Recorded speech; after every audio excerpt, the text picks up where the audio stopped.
Today, we're going to be talking about some of the most shocking endings in FNAF fan game history. From twists that completely change the story, to finales that leave players questioning everything they just experienced, these games know exactly how to end with a bang. Some of these conclusions are so unexpected, they've become legendary within the community, so let's get into it. A plot twist is a literary technique that introduces a radical change in the direction or expected outcome of the plot in a work of fiction. Now tell me, can you think of a horror game that pulls off an insane twist? Maybe Resident Evil 8 in its crazy twist comes to mind. Now let me ask you another question. Can you name a FNAF game with a crazy twist? A twist so cool you have to sit back and think, wow, that was pretty sick. The game I'll be covering today has one of those twists, and I'm incredibly excited to share with you the amazing experience I had while playing Showman's The Awakening. For those of you already familiar with this game, you may know that it actually has a game that came before it. Kinda. Years ago, the same developer released a game called Phobia: The Awakening, using the Wiggles as inspiration for the characters. Well, turns out the dev wanted to remake their game using their own original characters to continue the story, so now here we are with Showman's.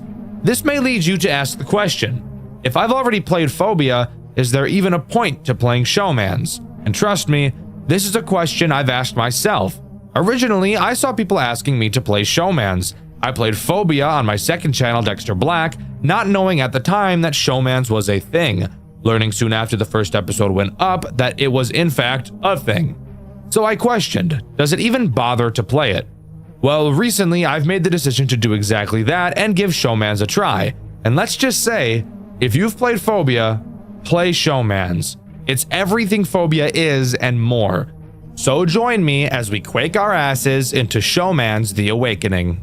In Showman's, we play as a guy named Mark Ward, an employee of Showman's Pizza Place. And in night one, we're introduced to two of the animatronics that will be trying to insert their fingers into orifices we'd really prefer they keep their grubby little hands away from.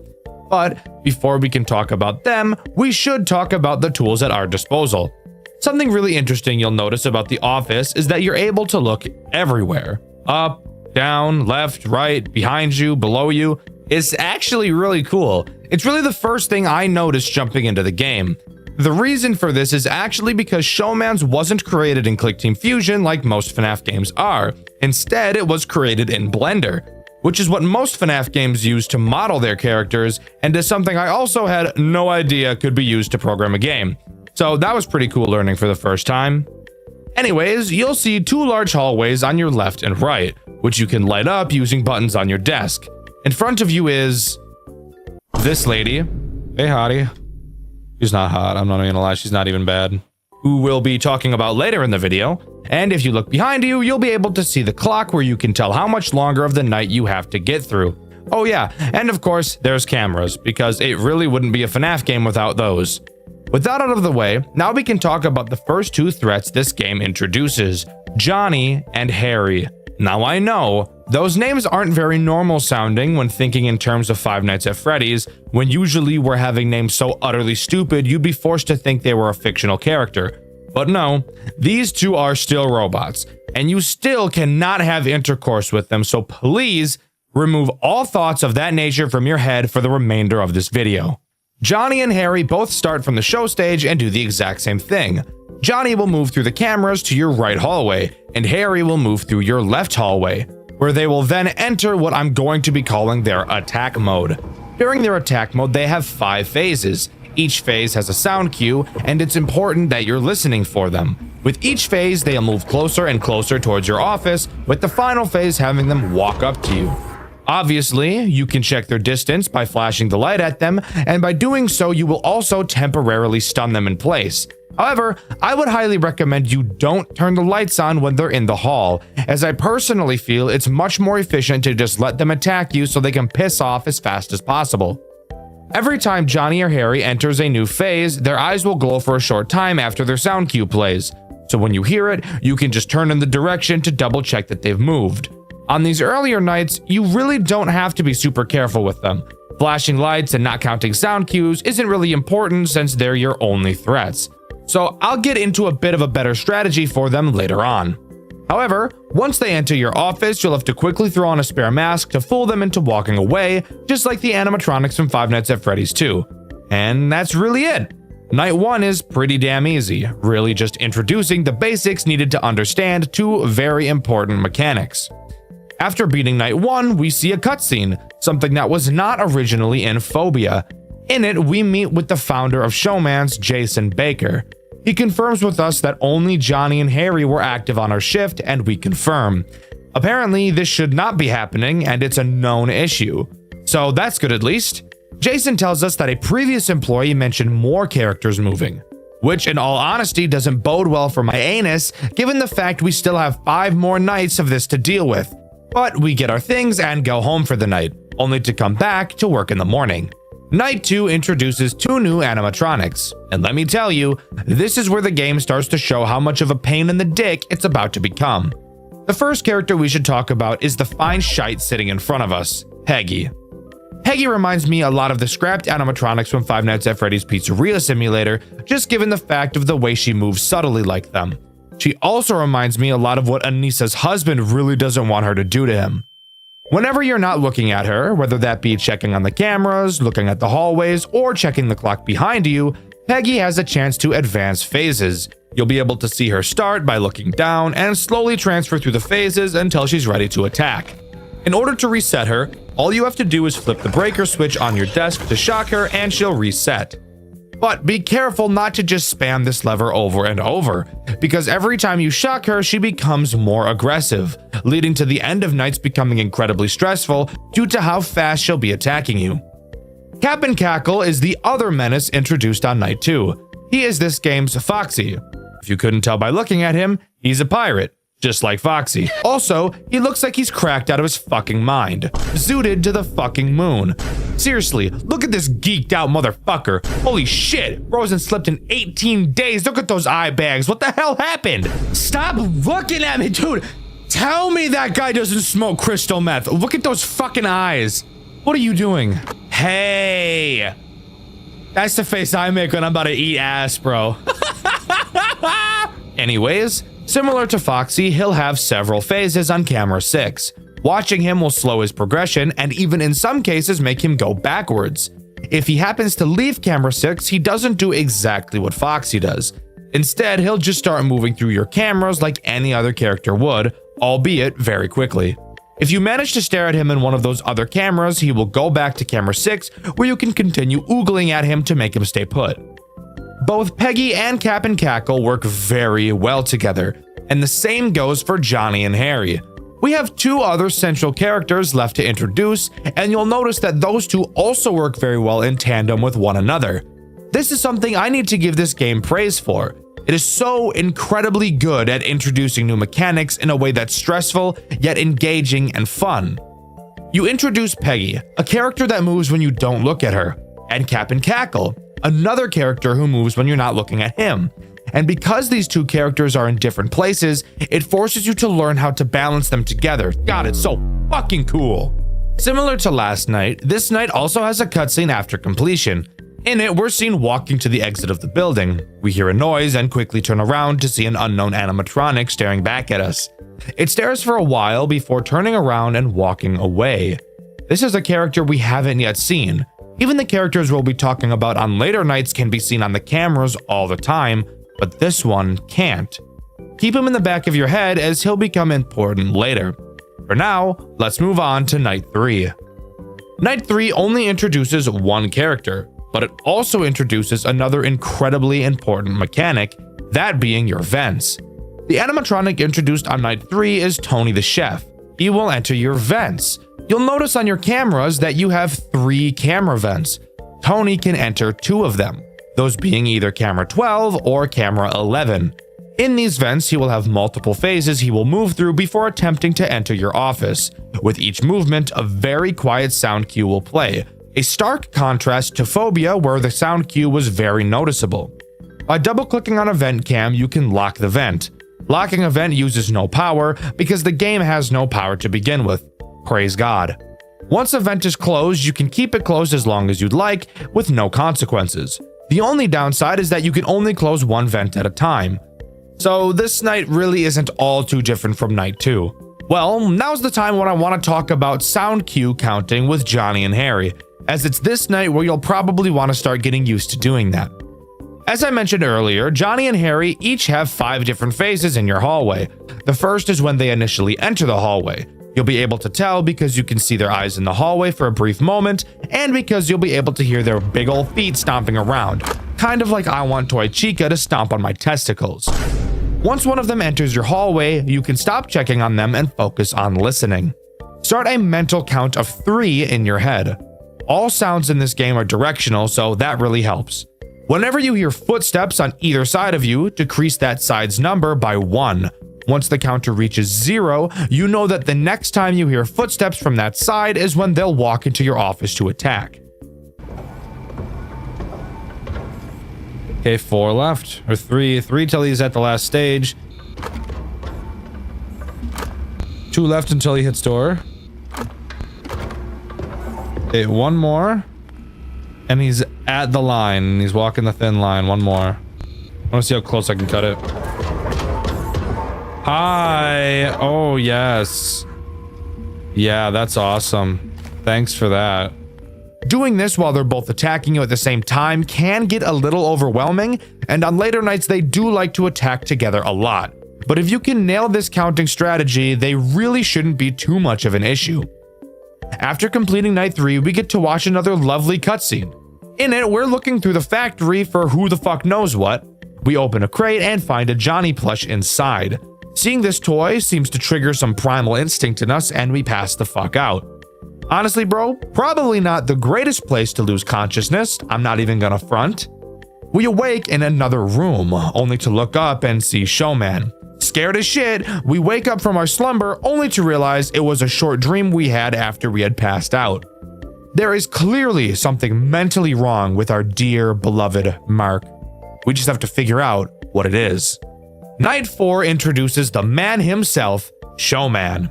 Showman works in perfect tandem with Tony, also attacking your vents. Although, unlike Tony, Showman can only attack your camera 13 vent. However, he also fucking loves to do this at the same time that Tony is jumping penis first into your vents. Showman only has 3 phases in the vent before attacking, so notably faster than Tony. So while both of them are attacking your vent, you really have to be counting their positions to figure out whose vent you need to close first, because once again, you can only have one closed at a time. If one of those fuckers get into your office, they're gonna crank that soldier boy and clock you in the jaw. I'm just gonna go ahead and put this on and hope to God. Okay, so it didn't work. I couldn't tell which one was closer, bro. I thought the guy I had blocked off was closer. I couldn't tell. All in all, each character is incredibly easy to deal with, but because of how perfectly they all work together, it can lead to an incredibly stressful experience trying to play against all of them at the same time. However, never at any point throughout my playthrough did I feel like this game was unfair or that RNG was too much of a factor. This game, dare I say it, might have borderline perfect video game balancing.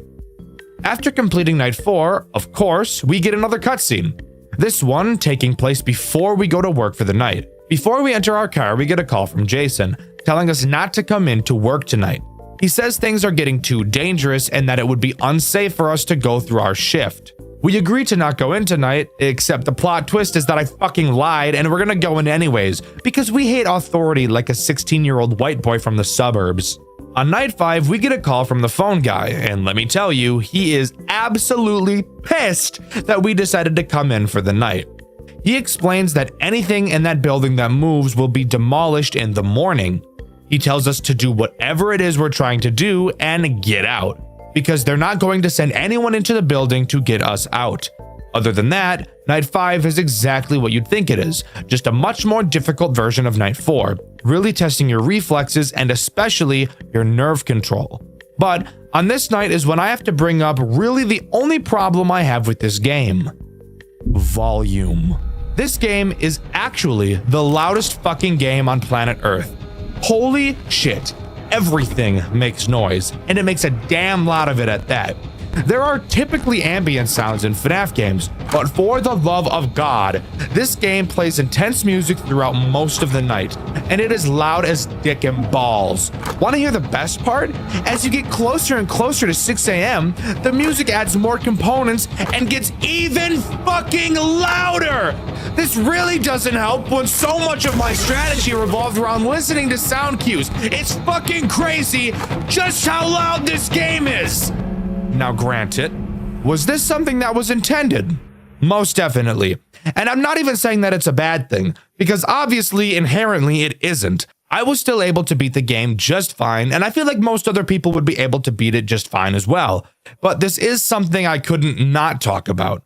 I love this game, but of course I'm not going to always be able to glaze everything I see, and I think this is truly the only flaw this game has. But hey, who gives a fuck about what I think? Let's move on to the cutscene, baby. Let me just say, I love this cutscene. I think everything about it is great.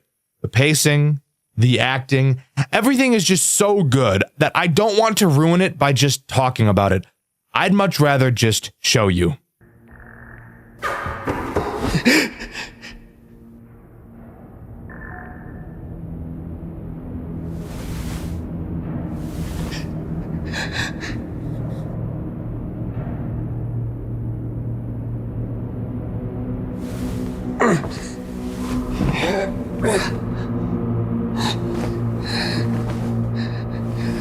Ladies and gentlemen, boys and girls, put your hands together for our birthday boy!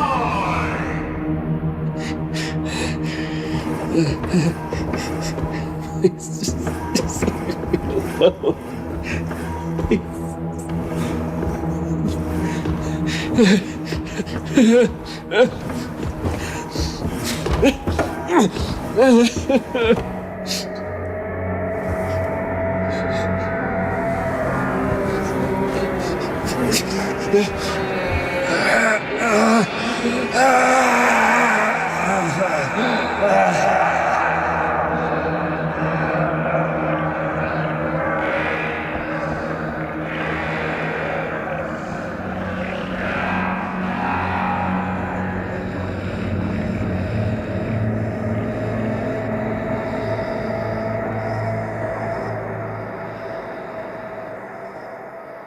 Well, god damn.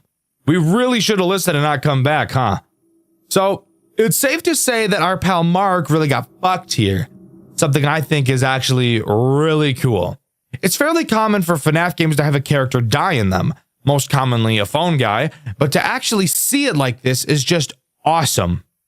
Going into night 6, we actually get a cutscene before the night happens rather than after it. In it, we play as the phone guy going into the building to get Mark. After a bit of searching, we find him, and once again, I think it'll just sit much better with you if you just watch it for yourself. Mark? Is that you?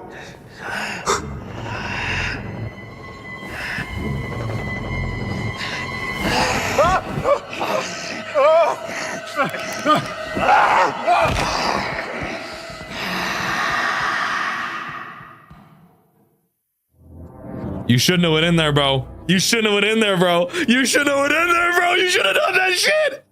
Oh, fuck. Oh, God. Oh, God. Oh, my God. What do I do? Keep yourself together. Are you fucking me? That's right. Turns out Mark isn't dead, but is just kind of possessed.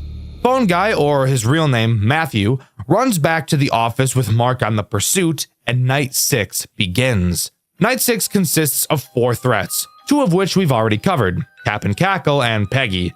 However, you'll immediately notice that they both look pretty fucked up. Why is this? Well, turns out by demolish the animatronics, they really meant set the whole fucking building on fire. Because once again, it wouldn't be a FNAF game without a fire, right? Oh yeah, and of course, they are way more aggressive. Another thing you'll notice immediately is that we're stuck with the flashlight instead of the building lights. And let me tell you, as I'm sure you can already see, it is dark as fucking shit in this goddamn building with no lights. Of course, your flashlight has power, so you'll have to use it sparingly. You'll need to use it to check the hallways and to even be able to see Peggy in front of you. This honestly adds a whole new level of fear to this game, mainly with Peggy. I never got very good at telling when she switched positions, and to now have it where I can't even naturally see her just added a whole new fear factor, and I love it. The other two threats are the animatronic we saw in the Post-Night 2 cutscene, dubbed the Figure, and Mark himself, which is honestly one of the coolest twists I've ever seen. Having the character you've been playing as the whole time flip like this, it's insane. It's honestly one of the coolest things I've ever seen come out of a FNAF game. Let's start with Mark. Mark works the same as Harry and Johnny, except I feel like he's even easier. He can attack from either of the two halls, and unlike Johnny and Harry, you cannot see his eyes. He's also much quieter. The reason I think he's easier? Well, you don't have to do any mental counting to tell when he's going to attack, as he has a totally unique sound cue for when he enters your office. So as long as you've got fast reflexes, it's really just a game of waiting to hear the sound cue and putting on the mask.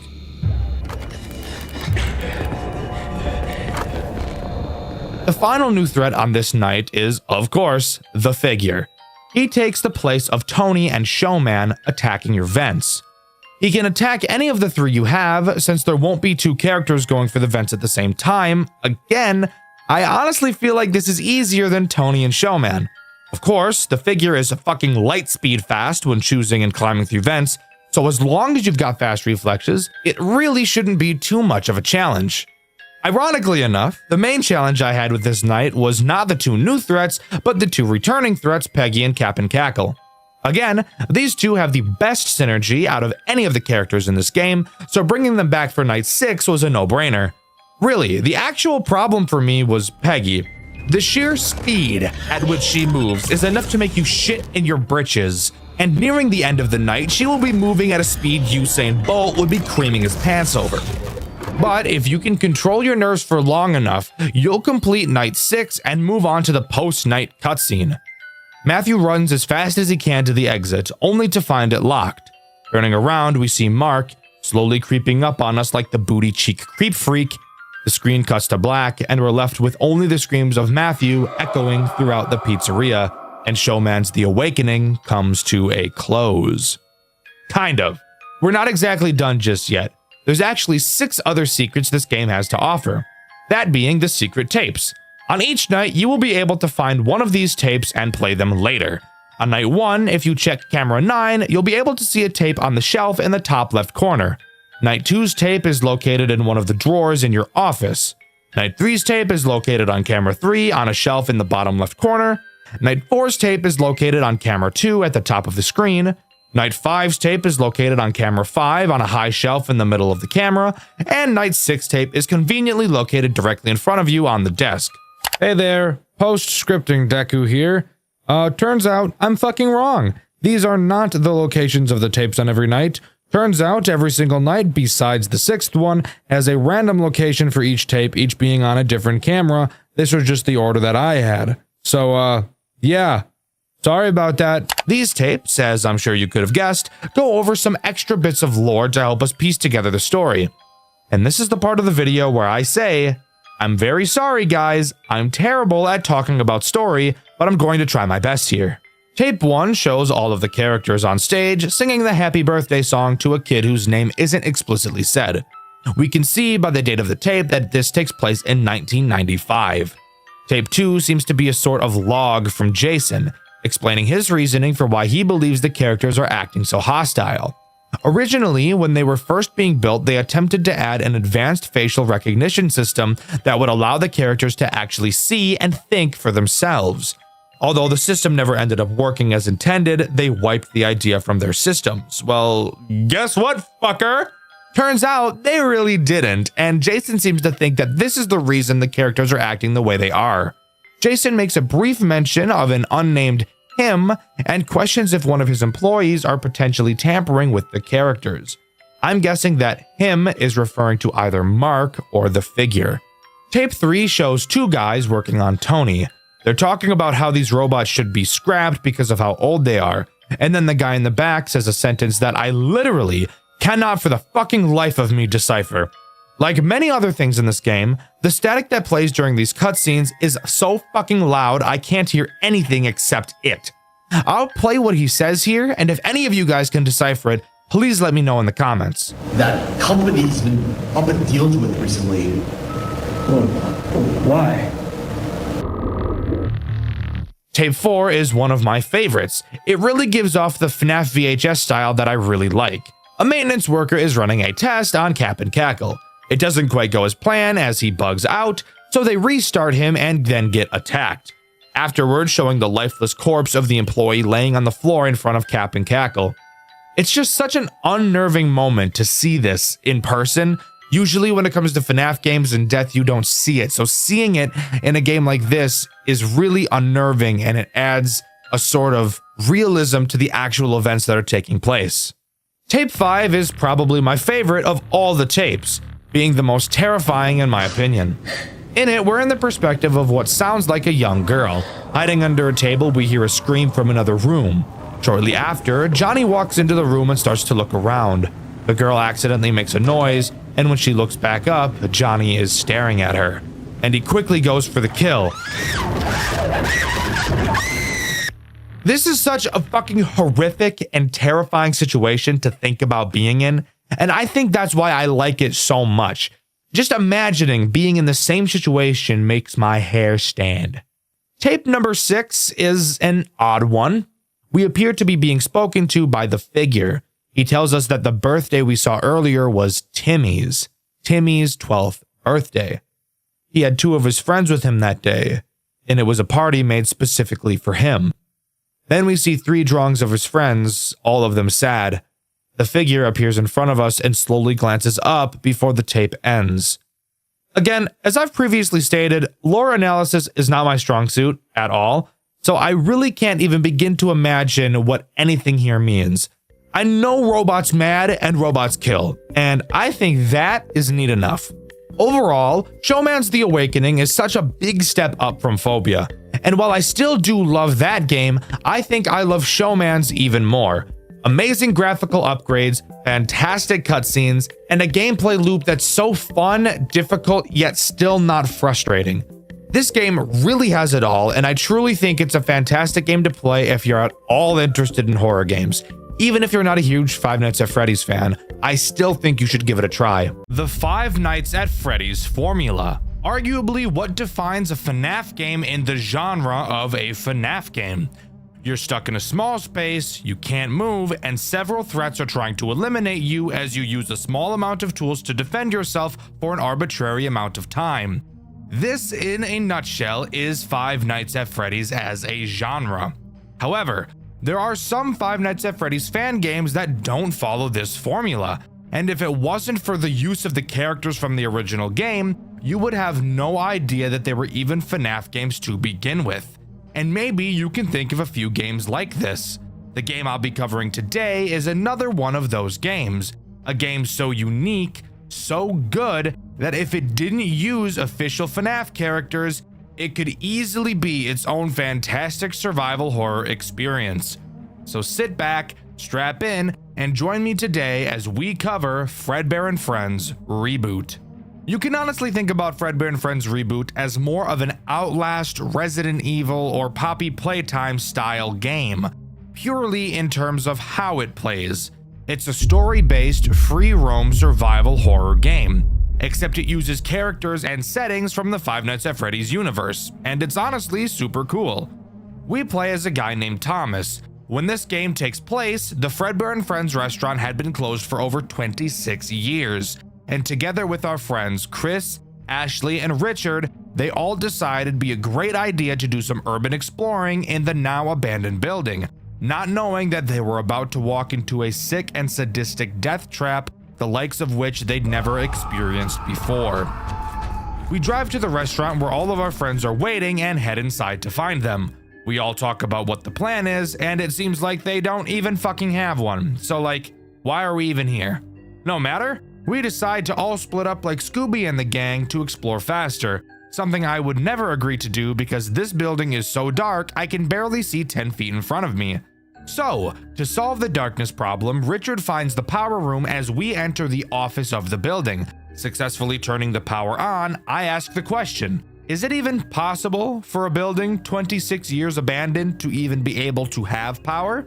That's a genuine question, by the way. I mean, I guess it makes sense, but like, who's paying that bill? The city? I have no idea. After having our fun in the office, we meet back up with our bald friend Chris. I know being bald isn't a crucial plot point, but a plot point I found relevant to point out. Like, imagine being bald. Couldn't be me. I have luscious locks. Bald bitch, loser bitch, boy, loser bitch. Chris tells us he wants to continue exploring to find out more about this place, which I call bullshit on because this bald loser is sitting down and is actually not exploring a damn thing. Heading back to the office, we find 2 documents for Chris since he's too lazy to go look for himself. One of the documents mentions the animatronics acting up, and the other talks about an armed man in a purple suit. I wonder who that could possibly be. We go back to where Chris was, only to find him missing. After exploring around, we realize we can't find Richard or Ashley either. We hear a voice in the distance yelling to get away, and later hear what sounds like Richard getting attacked. What the fuck? We decide to say fuck our friends and run to the exit, only to find that the door is somehow locked.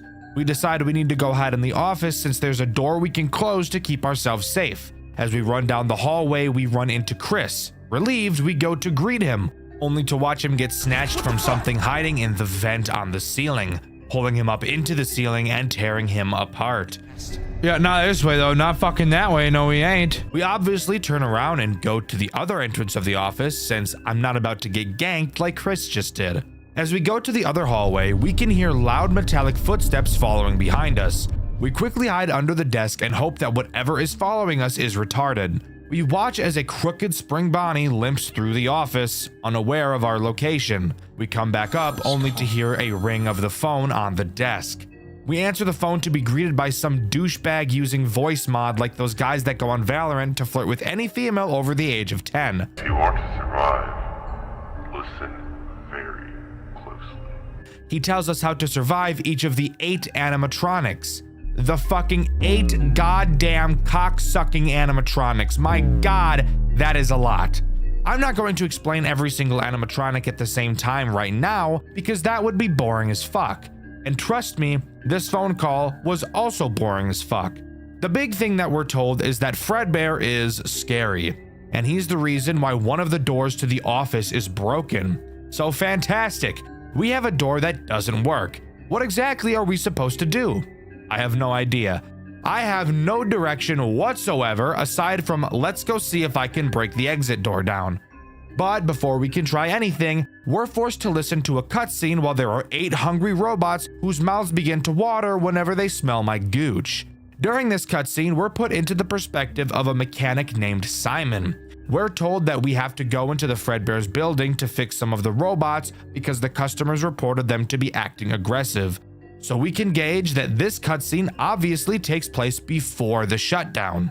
After this cutscene, we're actually put into the perspective of this mechanic as we head inside the building to solve the problem at 5 in the morning because as an engineer, we're on call all the time, yet still get paid like dog shit and are still expected to just wake up and travel at any time, even for the smallest of reasons that could 100% wait until my fucking shift starts. But alright, let's go I guess. As we enter the building, we notice the animatronics are on for some reason, and they shouldn't be at night. We figure somebody just forgot to shut them off, so we go to the employees' room to flip the switch to power them off to take a look at them. After grabbing the key from the office and heading inside, we find that the power lever for the robots is actually already off, yet for some reason, the characters are still on. We decide to just manually shut them off to work on them instead. So we walk to the stage, reach up to turn off Spring Freddy, only to get that Soldier Boy cranked on us and get knocked the fuck out by a guy who I can only assume to be the guy we heard on the phone. We come back to playing as Thomas again, and are tasked with obviously finding a way to get the exit door unlocked. We find a key to the bathroom on the office shelf and head down the hall to go inside. Inside of the bathroom, we find a hammer that we hope we can use to break the lock on the exit door. However, as we exit the bathroom, we see the non-attractive, fat-ass version of Chica heading in our direction, so we quickly jump inside of one of the stalls to hide. We hold our breath as Chica passes by and quickly run out to the exit door. We break the handle to the door and open it, seeing the final exit door. We don't get far before Foxy jumps out at us for some fucking reason. This door was locked? Why the hell was Foxy on the other side of it? Oh well, what the fuck ever. It's a little bit more important right now that we run away from the murder robot behind us. We run back to the employee room and hide behind a shelf. Foxy walks inside, but before he can find us, he hears a noise coming from the door inside of the room.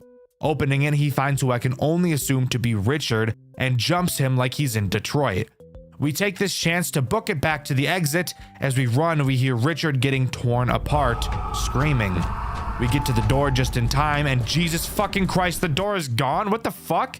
Let's ignore the fact that this doesn't make sense, because I don't think I need to explain to you why a door disappearing doesn't make sense. We turn around to see a certain large twitching bear. He just screams in our face and disappears, clearly being a hallucination. We figure there's no better time than the present to find another exit. As we walk into the main party room, so does Spring Bonnie. And now's the time where I can talk about how he works. Spring Bonnie is as basic as it gets when it comes to a survival horror character. He patrols around the building, and if you get too close to him in his line of sight, he'll start chasing you, and he won't stop chasing you until he kills you. And there's also no chance you're going to outrun him. The only way to get him to stop chasing you without dying is to lure him to the side of the office with a door and close it. But you also really have to be careful with how you close this door, because it doesn't work how any normal FNAF door would. It only stays closed for about 2 seconds, so make sure you time this properly. Nope.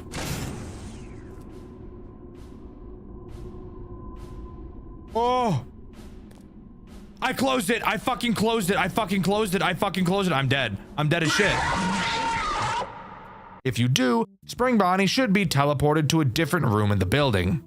We maneuver our way around Spring Bonnie and eventually make it to the other exit of the building, only to find that the door is missing too.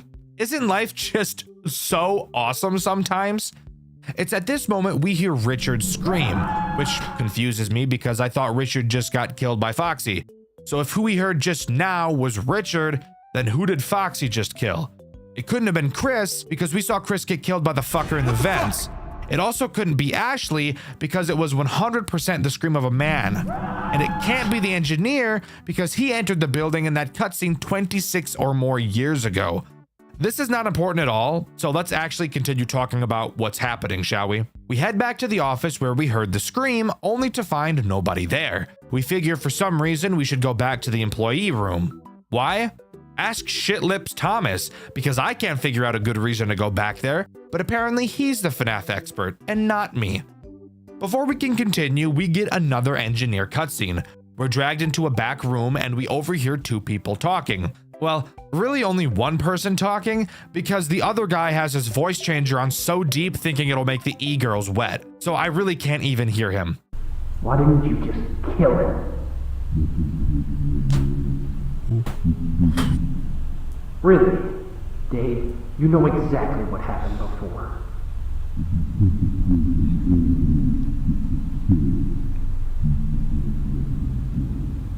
The voice I can hear sounds suspiciously like the guy on the phone who called us here at 5 in the fucking morning.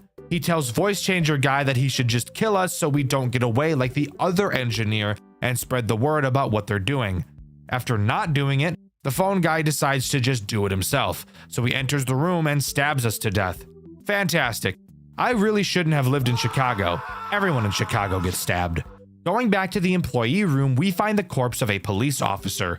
Seeing that his radio had been taken, we now know that whoever is behind this really knows what they're doing.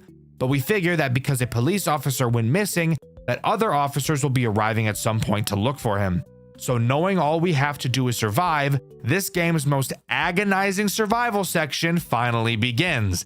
And I get to explain what all of the characters do in grueling detail, because they're all laid on us at the exact same time, and we're just supposed to remember what they all do from the 2-minute phone call we got 15 minutes ago. Hooray. Alright, well, the goal is easy. Just survive until 6 AM without getting found by any of the animatronics. Sounds simple enough. All we have to do is track all of their movements and learn their patterns, and then find a spot in the massive 3D environment where none of the characters ever have a line of sight to, right?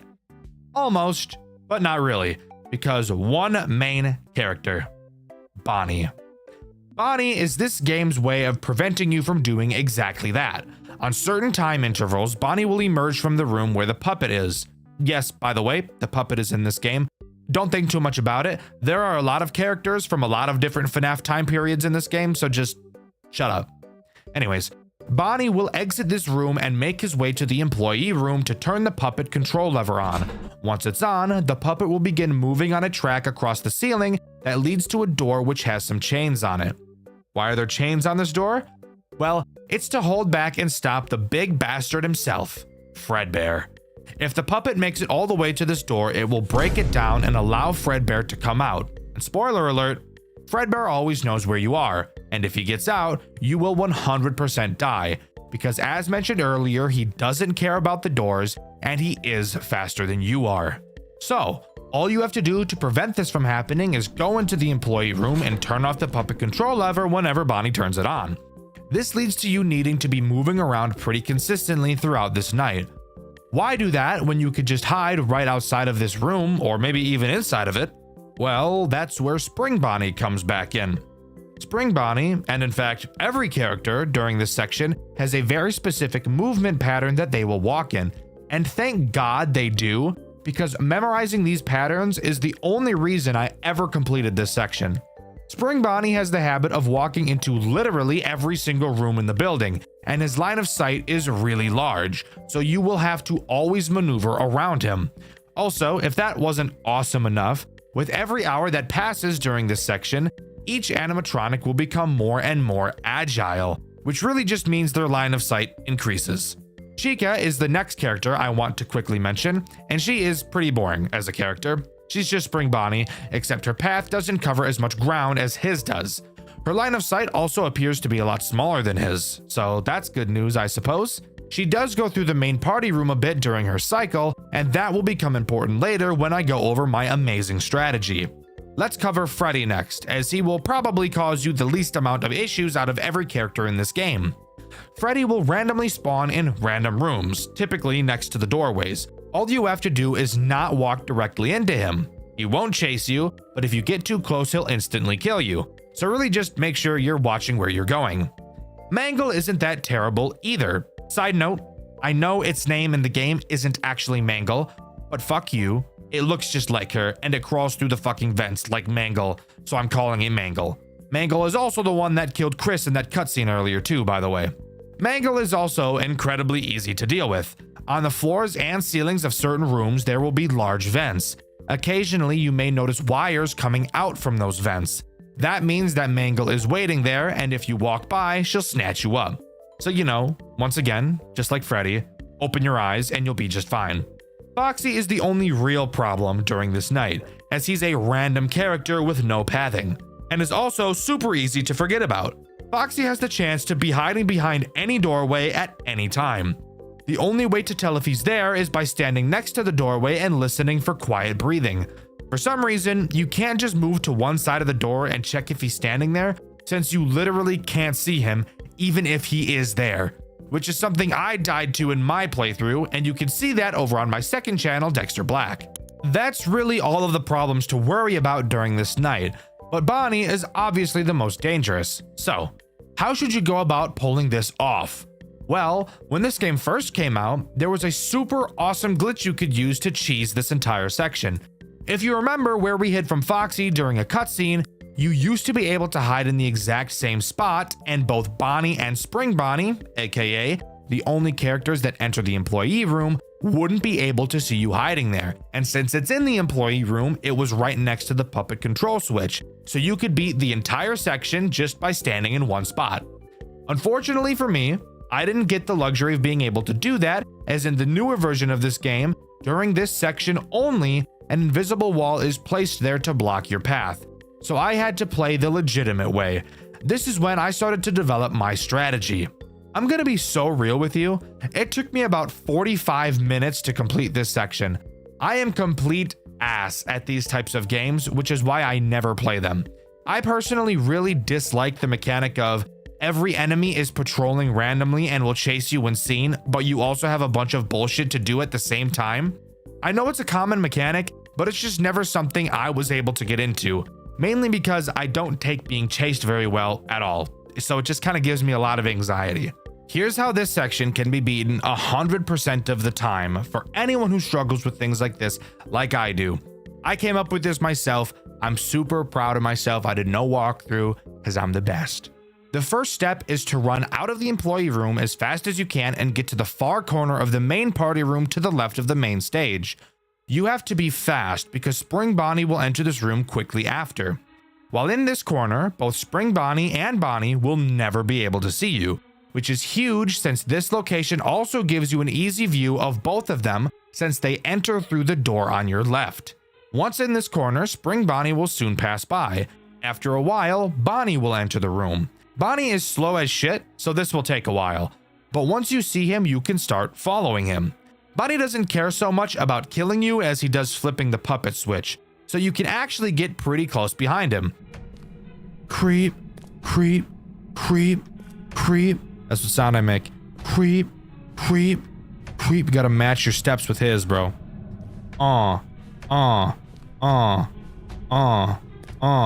Boom, boom, boom, boom, boom, boom, boom. All good. But obviously, if you get too close, he'll still kill you. Once Bonnie leaves the main party room to enter the hallway, Spring Bonnie should be up near the office, so you don't have to worry about him. Take the time it takes for Bonnie to enter the employee room and flip the switch to stand by the doorway to listen for Foxy. Once Bonnie flips the switch, quickly enter the employee room and turn it off. After Bonnie flips the switch, he will exit the room through a door you can't even open, so you don't have to worry about him turning around. After flipping the switch, you want to run back to the main party room. At this point, Chica should be inside. She will walk around the tables and exit the room through the door that both Bonnies enter through. Simply be slow and follow her. Once she leaves the room, go back into the far left corner again. This is now going to begin the second cycle. This time, since the paths that Bonnie and Spring Bonnie take are much different in length, they will be a lot closer together. Bonnie will enter the room first this time, with Spring Bonnie directly behind him. Once Spring Bonnie goes up and around the tables, you can start slowly following Bonnie. At this point, you'll have to be patient, since Spring Bonnie will enter the entrance room, then travel back into the party room, and then go into the hall to the employee room. Then we'll travel to the office. So you will hear Bonnie flip the switch, and you will have to wait probably 30 to 45 seconds before you can switch it back, because if you're too fast, Spring Bonnie will see you. If you sneak past him while he's in the entrance room, it appears that Foxy will always be behind the door to the hallway and you will die. So it's your best bet to just wait for Spring Bonnie to finish this cycle and start walking to the office. I recommend waiting directly in front of the stage during this section since he won't be able to see you. Once he goes down the hall, quickly run into the employee room and flip the switch. Then quickly run back into the party room and go right into the exit doorway. Chica will be entering the party room at this point, and if you're any closer to the stage, she will see you. Once she walks around the tables, once again, you can follow her out and go back to the hiding spot in the far left corner. Now, the third cycle gets a little bit scary, so be ready. Bonnie will soon enter the room again, with Spring Bonnie fairly close behind. However, there is enough room between Bonnie and Spring Bonnie for you to be able to get in between them. Closely follow behind Bonnie and Spring Bonnie will enter the party room. Continue to follow Bonnie into the employee room and shut the switch off immediately after Bonnie turns it on. Immediately run back to the entrance of the party room. At this point, Spring Bonnie should be walking into the exit room. You can take this small window of time to run to the front of the stage. Spring Bonnie will enter the hallway, and once he does, you're safe to go back to the exit doorway. Since Spring Bonnie is near the office, you don't need to go back to the corner. In fact, you actually shouldn't, because Chica will follow behind Bonnie. Bonnie will once again pass you, and you can once again follow him into the employee room and shut the switch. After flipping this switch this final time, you're home free. Simply sit in the employee room and this nightmare of a section will come to an end. And the best part is, since the movement of almost all of the characters is scripted, you'll be able to use this method to beat this section of the game every single time without fail.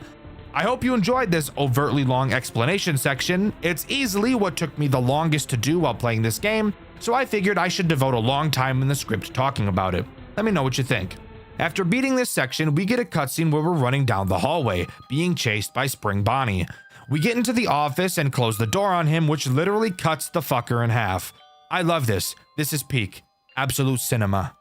As we turn around, Foxy charges at us, but luckily the animatronic power gets shut off and Foxy shuts down right in front of us. Walking down the broken doors hallway, we see a deactivated Freddy and Chica tries to kill us, only to get powered off at the same time, which actually scared me in my playthrough, which you can find on my second channel, Dxtr Black. We continue to explore the now eerily quiet building.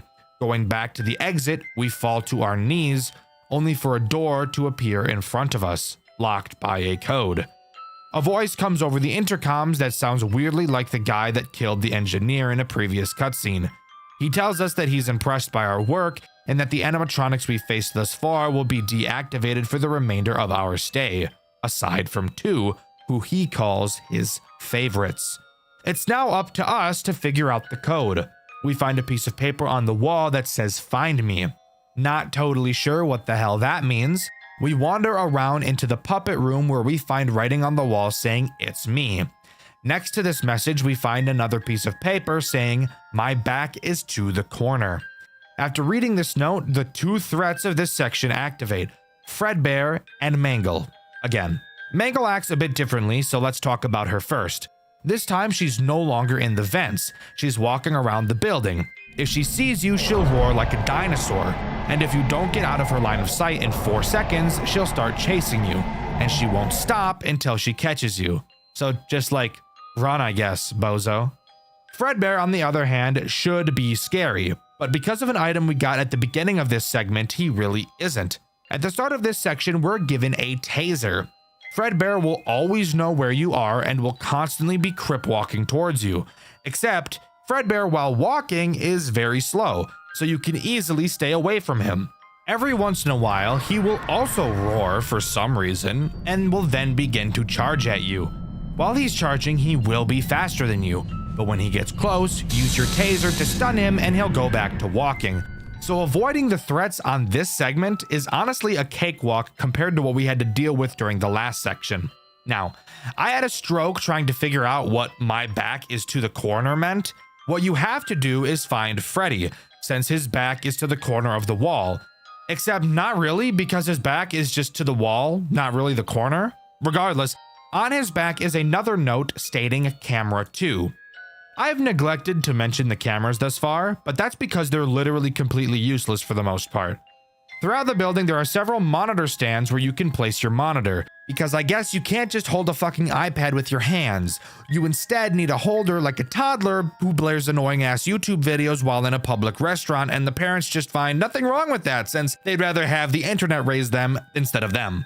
Anyways, when you place the monitor down, you can look at the cameras. Big whoop. Using your eyes is better in a game like this because you can walk around freely. Regardless, looking at Camera 2 now, we find another message saying, "I'm here." Going to the location of Camera 2, you'll find another note saying, "Look up." On the ceiling, you'll find the number 7 and yet another note reading "Inside my head." What this means, if you weren't a genius like me, is that you have to go to Foxy in the office and look in his mouth. Inside, you'll find the number 3 and another note reading "Behind a curtain." Now, there are 3 curtains in this building, and you have to look at each of them in a specific order, which is dumb because all you're doing is looking behind them.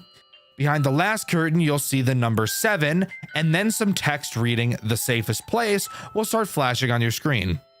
Let's pause. I really don't understand why it wasn't just another note. This is supposed to be like an escape room set up by the guy that locked us in here. How the fuck was he able to make us hallucinate a phrase? I don't know. Let's move on. The safest place refers to the office, Going back to the office, we find another note reading the second digit. Obviously, the second digit is the number 3, as it's the second digit we found on this little scavenger hunt. Finally, going back to the exit door, we can type in the code 6373. Fun fact, by the way, you can actually just type in this code at the start of this section if you don't want to go through all the bullshit I just explained, because there's no check here to see if you have or not. But after punching in the code, the door disappears. Opening another door that it was covering leads to another room with no fucking door. Falling to our knees again, all of a sudden the door reappears for some reason, and a bunch of police officers barge in past us, and we're taken out of the building to safety. After being rescued, we're shown a cutscene where Thomas is either being interviewed by police or is in a therapy session. I can't quite tell which one is correct. He freaks out about his friends being killed and then realizes he never heard anything from Ashley. No screams, no body found, nothing. This makes him tweak like when I'm in line at the grocery store and some 40-year-old mom pulls out her own grocery bags to save the environment. You want to know what I do when I see someone using their own bags in the grocery store? When it's my turn in line, I tell the bagger, hey, all my shit, double bag it. Anyways, after this cutscene, we're thrown into the credits. But that's not where this game comes to an end. We actually get a post-credit scene like it's a Marvel movie, where Thomas is in his room. He wakes up in the middle of the night and looks out his window, only to see the silhouette of an animatronic we never saw in the pizzeria staring back at him. And finally, Fredbear and Friends reboot comes to a close. Overall, I think this game was a super enjoyable experience. Did I get overtly frustrated and almost give up while playing the survival section? Yes, but I beat it, and I'm glad I did. The story to this game is simple and nice. There's no retarded digging that we have to do to learn the simplest things like a fucking name of a character, Scott, asshole. We're instead just given a story the way it should be given. A few mysteries here and there, but nothing so overtly frustrating that it makes it not fun to figure out. The game looks gorgeous, it plays well when you understand what you're doing, and overall I would highly recommend you give it a go. Obviously, from the teaser we saw at the end of the game, a second game was clearly in the works. But with no updates for several years, and it being confirmed that at some point the game's development was put on halt, and given the fact that this game came out 7 years ago, I don't think it's very likely we'll see Chapter 2 anytime soon. But hey, only time will tell. But let me know what you think. Do you agree with me, or do you think this game was actually doo-doo ass rank? Let me know in the comments below. In my next Week at Freddy's video, I asked you guys what FNAF game you guys thought doesn't get enough recognition, and my favorite answer is this one by Seal Bonk. They said the Dormitibus remake, and I agree. I think that title has been dragged through the mud for obvious reasons, and I don't think a lot of people know that a remake even came out. Definitely go check it out if you haven't. The question of this video is, what is your least favorite mechanic from an official FNAF game and why? With the question of the video being asked, subscribe to the channel, I'd appreciate it a lot. Grab some merch if you like having drip. I've been Dexter, and I'll see you all in the next video. See ya! IP crossovers is something that happens quite often in different forms of media, and Five Nights at Freddy's is no exception. We've seen classics such as Five Nights at Sonic's and Five Nights at Wario's. However, I'm sure you can think of many other crossovers this massive genre has. I've recently learned about a FNAF game that has a crossover with another massive horror piece of media, and I'm very excited to share with you my experience with said game today. This game is very cool and incredibly difficult, so strap in and join me today as we dive into the world of SCP: The Endurance. When I first saw this game, I was really concerned that it was going to lean more into being a game like SCP Containment Breach instead of Five Nights at Freddy's. But luckily for me, I'm not going to have to bust through randomly generated rooms. Maybe in another video, I'll be forced to do that. But for now, yes, this game does follow the typical Five Nights at Freddy's formula. In SCP: The Endurance, we play as a Class D personnel. For those of you unfamiliar with SCP, Class D personnel are the lowest level of individuals of the SCP Foundation, consisting mostly of death row inmates. They usually live in solitary confinement cells and are often tasked with doing very dangerous things that could easily get them killed. And of course, this game has us do just that. The game opens to an infomercial designed for these Class D personnel, offering all of them the chance for some major benefits if they take part in the Endurance program, which by the way is slang for kill yourself. We've all seen situations like this before in media, and it's honestly one of my favorite story structures, so I was pretty excited when I first saw this. The task we have to complete, of course, is surviving 6 nights while watching over a section of the facility, while 8 monsters try and mush up your insides and make a nice little inside soup. We obviously don't want that to happen, so what tools do we have at our disposal to prevent such a catastrophe from happening? Well, let's start with stuff you'll always be using that isn't character specific. To your right, you have a door that can be closed. Pretty standard FNAF stuff. The longer the door is closed, the more power it will consume. In front of you, there is a hallway that you can flash, exactly like FNAF 2, except this time around, when something is in the hallway, the most ear-grating PTSD-inducing sound of all time doesn't play. Of course, there's the camera system, which does something that makes my dick hurt when I see it. That being that the camera has multiple levels for you to look at. There's nothing wrong with this mechanic, by the way, just thought I'd mention how it makes me want to shit out my own organs. And finally, you can turn off the power to both your cameras and the entire building. The reasons for doing both of these things will become important later, so for now, just don't worry about it. Actually, that's a lie. Nothing actually happens on night 1 as it's just introductory, so I actually want to take this time to talk about the fucked up shit that is this game's power supply. This game drains power so fast, it isn't even funny. This is to encourage you to shut off essential systems to save on that power, because if you don't, there is literally zero chance you will survive the later nights. Inside of the cameras, you have the ability to turn off your ventilation. This game takes place underground, so if it's off for too long, you'll just suffocate and die. But it will make your power drain slightly slower, and in a game where you'll be completing each night with single-digit power integers, that is huge. Obviously, that's also where shutting off your cameras comes into play, as that will also save some power for you. However, booting up the cameras does take about 3 seconds, and with how brutal this game gets with character speed on later nights, I promise you that 3 seconds is a lot of time to wait. However, shutting off the cameras will also be essential to actually surviving the nights in this game. Now is the time I should mention how you need to start each night, as it's not as simple as just listening to the phone call. Each night you will have to boot up the computer for the first time by using a password. This password is randomly generated each time you start up a night. So if you die on night 4, for example, when you retry night 4, the password will change yet again. Each night starts with you booting up the PC and typing in the password. I highly recommend that you Control A, Control C, and Control V the password at the start of the night as well, because if either you or something else shuts off the power to the facility and you have to turn it back on, you will have to re-enter this password. So being able to copy and paste it is obviously a big time saver. We also have access to an SCP library where we can learn and read about the SCPs that we'll be encountering. Most of these entries are mainly for lore reasons, and in all honesty, I don't have a lot of interest in diving into the behaviors of each character, as it's literally pretty much just a wiki page. So I probably won't be doing that much in this video. I'm imagining most of you who are watching my channel frequently also probably know at least a little bit about SCPs anyways. Again, as I said, night 1 doesn't actually have any threats. You just get taught by the phone guy, Ronald, how to do everything you need to do, and that's about it. But now we can hop into night 2. And holy shit, this game goes from 0 to 80 really fucking fast. But hold up guys, I want to take a little break here to tell you that this video is sponsored by me. For those of you who didn't know, I have channel memberships. I would never ask anyone to do this as I don't even have any interesting perks attached, but if you really enjoy what I do and would like to support me a little bit extra, that's a great way to do it.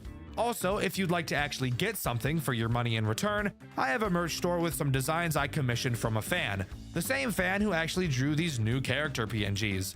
So if you'd like to have my silly little demon character on your clothes, then that's a great place to go do that.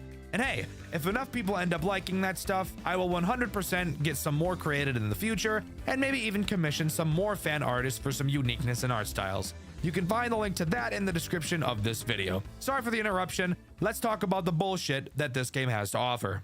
Night 2 introduces 5 characters. That is over half the fucking roster on Night 2.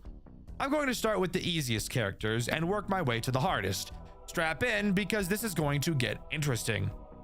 By far, the easiest character to deal with in my opinion is SCP-860-2, who I will just be referring to as SCP-860. 860 is the only character that uses your door. It will appear outside of the door far away in the trees. Which, by the way, side note, I don't really know why there are trees outside of this door. We are underground, but whatever. Throughout the night, it will approach your door until it is right up next to it. When it is, all you have to do is close the door and wait to hear it run away. If this door is closed for too long, the power to the building will be shut off and you will have to completely reboot, re-entering the password to the computer and all. I believe this is the easiest character simply because of how infrequently he attacks in comparison to the other characters. You may see him 5 or 6 times a night, which is a godsend compared to some of the other assholes we'll be talking about in a bit. The next easiest character in my opinion is SCP-066. 066 is just a giant pile of meat with some eyeballs. 066 by itself will not actually be able to end your runs. Instead, it cosplays as Satan. It will attack from the vent on your ceiling. At random times, you may see the vent on your ceiling open up. When you see this, you will have to simply click the vent to close it, and that's all. If you leave it open for too long, 066 will drop into your office and stay there for the rest of the night. While there, it will slowly increase the AI values of all of the other characters, which, by the way, has the chance to increase their AI values over the max 20, which, yes, will still make them harder.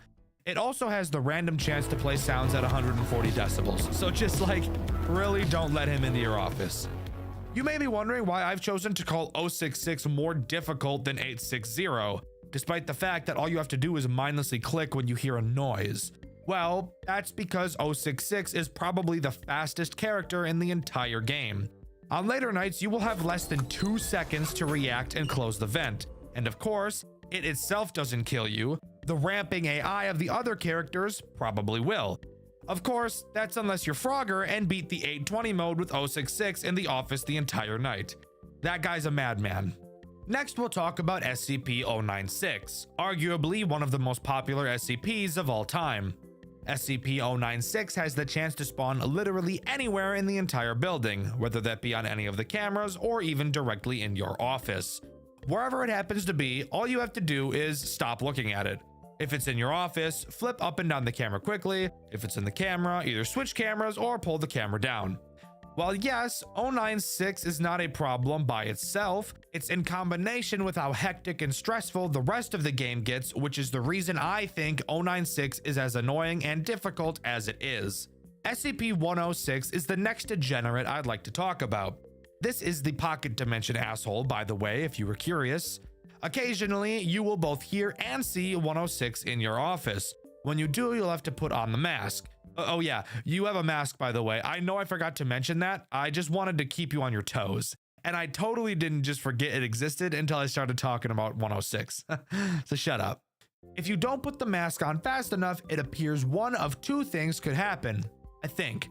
Maybe it's every time, but I've seen this not happen to some people on deaths to 106 multiple times. When you become caught by 106, it has a chance to teleport you to a pocket dimension. We're in the fucking guy that we're in the guy that does fucking genjutsu, aren't we? Oh my. What the fuck? What? Yo! This is sick as fuck. Oh, he dead. Oh, he dead. Where the game is put into a 3D environment where you have to complete some parkour across some rocks to escape. If you do manage to escape, then congrats, you get to continue the night. But of course, chances are you'll have spent too long in the pocket dimension that you'll probably die upon coming back. This pocket dimension also has some interesting secrets by itself, but I'll be talking about that a bit later in the video. Sitting there doing nothing in the mask is obviously not something you're going to want to be doing while being ass-pounded by 7 other characters. So that puts 106 pretty high up on the difficulty chart in my eyes. SCP-173 is by far the most grueling and annoying character in this entire game. He acts as this game's main reason for using the cameras, which also really sucks because in most cases you'd prefer to have your cameras off just because of how horrifically quickly the power drains. 173 will slowly move throughout the building until it gets to your vent. You may notice to your left a giant vent is open on the wall. Yeah, if he gets there, you're dead. So, how do you stop him? Well, by staring at him on the cameras, of course. 173 has this super awesome and totally not penis tearing attribute where it will never move backwards and only forwards. So you really have to make sure you have your eyes on this thing the entire night. However, I should mention that once 173 gets to your office, that it's not an immediate game over. Oh, hey, I'm not blinking. I am not blinking and I'm looking right at you. Looking right at you. There's actually 2 phases it will have to get through before it can slither inside of you like one of those parasites that will swim up your urethra if you piss in a gross lake. I don't know. In true 173 fashion, if you're looking at him, he won't move. But if you open the cameras, turn to the side to deal with 860 and the door, or anything else that blocks your view of 173, it will move through its phases before blowing up your anus. Again, 173 is easily the most difficult character throughout this entire game, only being rivaled by one other asshole who we'll talk about later. But for now, if you can deal with all of that bullshit combined, you will successfully beat Night 2. Yeah, did you forget we were only talking about Night 2? Yeah, there's still 4 more of these, so strap in. Night 3 introduces one new threat. Nah, I'm just fucking with you. It introduces the remaining 3 because fuck you. Those characters being SCP-049, SCP-1048, and SCP-079. Only one of these characters is actually a big issue, so let's talk about the less annoying 2 first. Let's start with what I feel is the easiest to deal with of these 3, SCP-1048.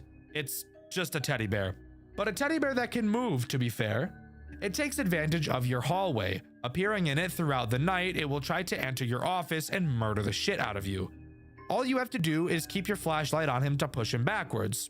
Not hard at all, just another power waster of a character. SCP-049 is the Plague Doctor, and I honestly wish I had the plague while playing this game so that I had a good excuse to just kill myself rather than continuing. 049 makes use of the 2 lockable doors on the bottom layer of the cameras.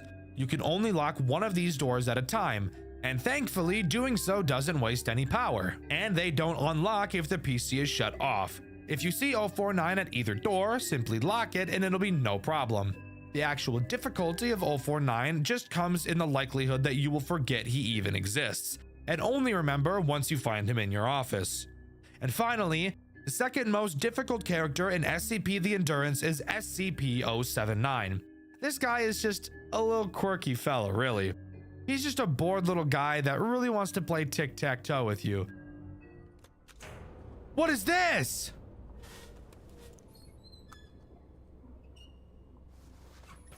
What is that?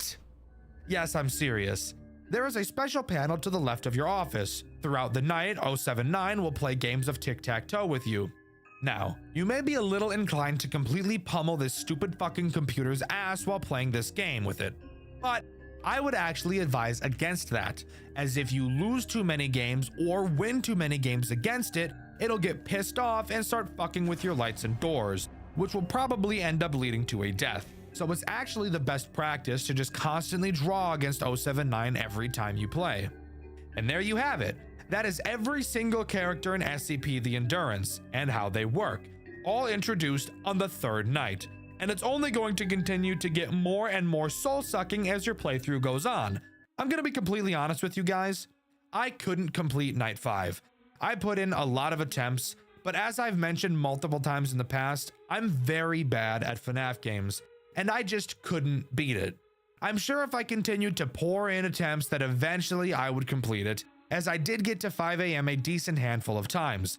I still have no desires to spend hours trying. I'd much prefer to just talk about it. After completing Night 5, we get the special meal we were mentioned to get at the beginning of the game in the infomercial. But guess what? We're still depressed because we're still in solitary confinement, and I'm about to tear my hair out, except I've already torn all the hair out of my head, so you'll have to use your imagination to figure out where I'm tearing the rest of my hair from. However, we're not done talking about this game quite yet, as there still are some cool things that it has to offer. Mainly, now is the time I want to talk about SCP-106, or Larry's, Pocket Dimension, and how important it is for unlocking both Night 6 and this game's secret ending. The first step to unlocking the secret ending is finding the 3 burnt pages in Larry's Pocket Dimension. There are skeletons all around this dimension, and every time you enter, a piece of a burnt page will appear next to one of them, which, yes, It means you will have to go into his pocket dimension multiple times to acquire them all. The platforming in this game does make me want to skin a puppy alive, but hey, it's a FNAF game, not a platformer, so I guess that means something. Oh, and you want to know the best part? The pocket dimensions are totally random. So you could get the pocket dimension to spawn the same page multiple times, which means in theory, it could take hours for you to ever be able to collect all 3. And you can't do the secret ending until you get all 3 of them, even though the code on it doesn't change. So that's realistically probably the worst part of this entire game. Spoiler alert, FNAF fans aren't a super huge fan of RNG. Who would have thought?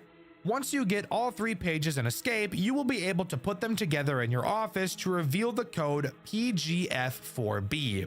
Typing this code into the computer instead of the one on the sticky notes will unlock Night 6.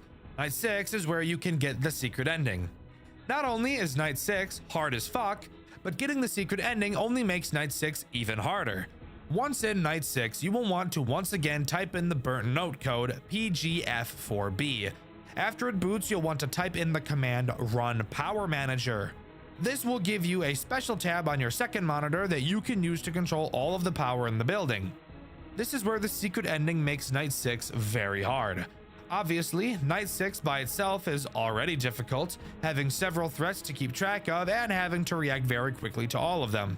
However, the additional tasks this secret ending requires only serves to add more confusion and stress to your plate. In this new Power Manager menu, you will be able to click through every room of every floor in the facility. It looks a lot more confusing than it really is. The only sections that matter are the rooms that contain the elevators. You'll have to go to each elevator room and turn the power to each of them on by manually typing in codes. This section heavily reminds me of some of the tasks you're required to do in Banshee, another FNAF game I've covered on this channel. You should definitely watch that video after this one if you haven't already, by the way. This is the main reason I think this secret ending is so stressful. There is already so much bullshit happening at the same time that to add in precision typing on top of that really makes for a super tense experience. And while no, I never did it myself, I applaud anyone who was actually able to pull this insane shit off. After turning on the power to each elevator floor, our character will actually speak. It worked! I can finally get the hell out of here. Which is where I learned that we play as a female throughout this game. Not that that really matters, just something I wasn't expecting. We get a final cutscene of our inmate leaving the building, avoiding all the characters she'd been going up against thus far, and escaping the facility, only to find out that she was right in the sights of an SCP worker's gun. We never get to see if the bullet hits her, but we can only hope it didn't and that she was finally able to escape. But don't click off the video yet, you little piece of shit!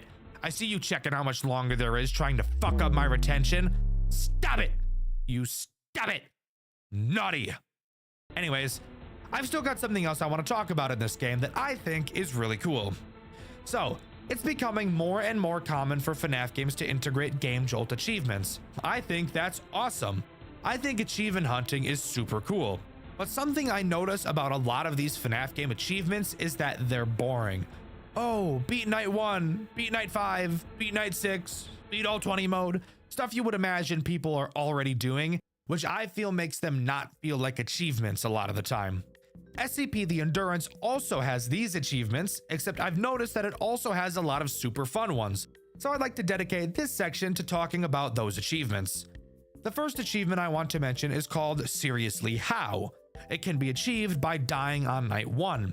You may be wondering how that's even possible, considering there are no characters active and you have unlimited power. Well, there still is one way to kill yourself during night 1, and that's by turning off the ventilation and suffocating yourself. If you do that, ta-da! You've got yourself an achievement. It's a goofy one, yes, but I still think it's pretty cool. The next achievement I want to mention is called Ah, There You Are. This achievement can be obtained by allowing SCP-1048 to completely enter your office. Once he does, if you spam click his nose enough, you'll get this achievement. Yes, quite a few of these are pretty silly by the way, but that's why I like them. The next achievement is called Oh Whoa, What's This? Hey, shut up. I just told you they were silly. This one can be achieved by simply using the command commands or help in the terminal. You're a femboy, aren't you? Don't lie.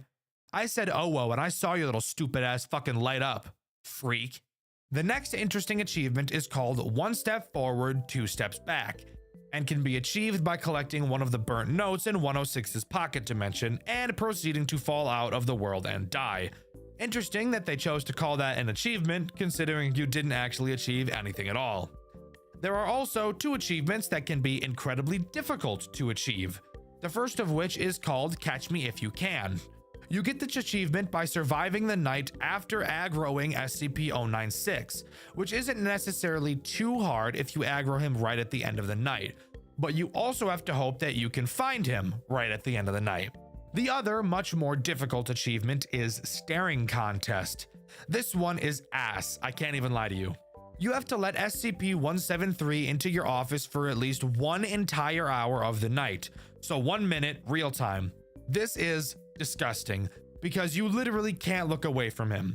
And not looking away from him for a minute will require a good deal of luck to not get butt banged. There's also a really silly achievement called L+ ratio, wherein you complete night 3 without ever looking at the cameras, which I'm not going to lie, just sounds like complete hell. And finally, the last achievement in the game, which I would actually say is worthy of getting a trophy, is called My Goals Are Beyond Your Understanding, which is achieved on night 6 if you turn off every single light in the power manager, then shut off literally everything in the office that you can, leaving you completely vulnerable in literally every way possible. Doing this isn't hard. Doing this on night 6 definitely is. But as far as I'm aware, that's all SCP the Endurance has to offer. Overall, I think this game is incredibly solid. It was in development by one person for over 8 years, and I think it turned out great. Yes, it's really hard. Yes, I think the burnt notes being RNG is bullshit. And yes, I think the game giving you little to no hints for anything in the game is pretty ass. Overall, I still think this experience was a good one. I think this is probably one of the most high-quality FNAF games I've seen in terms of how much dedication was poured into it, and I highly recommend you guys go and give it a try. What do you think is the most underrated Five Nights at Freddy's fan game ever made? A series that is so amazing you'd think it'd be talked about everywhere, but when you go to check, it seems like nobody has ever even heard of it. The game we'll be covering today is one of those games for me, and when doing research for this video, especially when talking about the lore, I found it incredibly difficult to piece it together because of how little information there seems to be about it. But rest assured, I think I've got it figured out. The game we'll be covering today is Project Readjusted, a FNAF fan game with one of my favorite stories of all time. Sit back, relax, and let's jump into this amazing trilogy together. The first big change I noticed in Project Readjusted from most FNAF games is the way the phone calls were handled. Rather than having the phone calls take place inside the game, this game instead chooses to have us listen to the phone call before we even load into the office, instead giving us a still image to look at showing the characters we will be seeing on each night. I'll admit it's unique, however, I think I'd personally prefer to be able to mess around with the cameras, mechanics, and so on while the phone guy is talking, and just have to make sure nobody moves while that's happening. I feel that's a much better way to utilize the first phone call in a FNAF game. The first phone call doesn't give out any meaningful information, really just going over how the main character Buster works, but it's my job to explain the mechanics, so I don't think I'll be letting the depressed sounding Wei Ji do that for me. Upon loading into the office, you may feel just a little cramped, and that's normal. This office is teeny tiny, like much smaller than most FNAF offices I've seen in my days. Obviously, we have a door to the office, because if we didn't, I'd question how we even got into the room in the first place. However, the interesting thing about this door is that it doesn't close. Oh, Dexter! Does it not have an actual door? Like, it's just a doorway? No, there's a door. Our character just for some reason chooses not to close it. But instead of thinking that's because we're playing in the shoes of a dumbass, I'm instead going to assume it's because we're playing in the shoes of a badass who isn't scared of anything. We also, of course, have our cameras, which are very interesting to say the least. To start, they have 2 modes, lights on mode and useless mode. Because, as I'm sure you could have guessed, if the lights are off, you can't see anything. I know, groundbreaking. You'll also notice you have a camera stability percentage. What does that mean? Well, as the name suggests, it reads the percentage of your camera stability. I'm sorry, I'll stop talking like that. While on your cameras, the stability will quickly decrease. Putting the camera down will cause it to quickly increase back up. If it drops down to 0, you're gonna have to wait a while before being able to use it again. So, what about that Buster fella I mentioned earlier? How does he work? Great question, viewer of questionable stench. Buster is as basic as a character can get. I'm sure you could probably guess what he does, but it's my job to tell you. Buster will move around through the cameras with the goal of getting to your office. Once there, he'll peek his little head through the door. Using this comically large blue button on the wall of your office, you can shine a light into the doorway, revealing he has the teeth of a British person. Hold this light on him for long enough and he'll go away. Simple sugar. After night 1, we get a short cutscene. You guys seem to like the narration I did in my Maggie's video, so instead of just summarizing what happened like I would usually do, I figured, why not narrate this as well? Hey, it's been a long time, you and me. We finally met ends on a good note, for now. I'm only implying that our experience will be better. Now, there is something I need to tell you. I know I'm jumping to conclusions without explaining who I am, but bear with me. There is something inside this diner. Just maybe put on some type of gig to make some fool believe you to make them work here. Maybe that person will lure that thing out. I'll tell you more tomorrow, but for now, let's begin to go inside. Let's take the back alley, as it's less noticeable. Come along, we only have 5 days. Sounds like someone's trying to dupe us and use us as bait.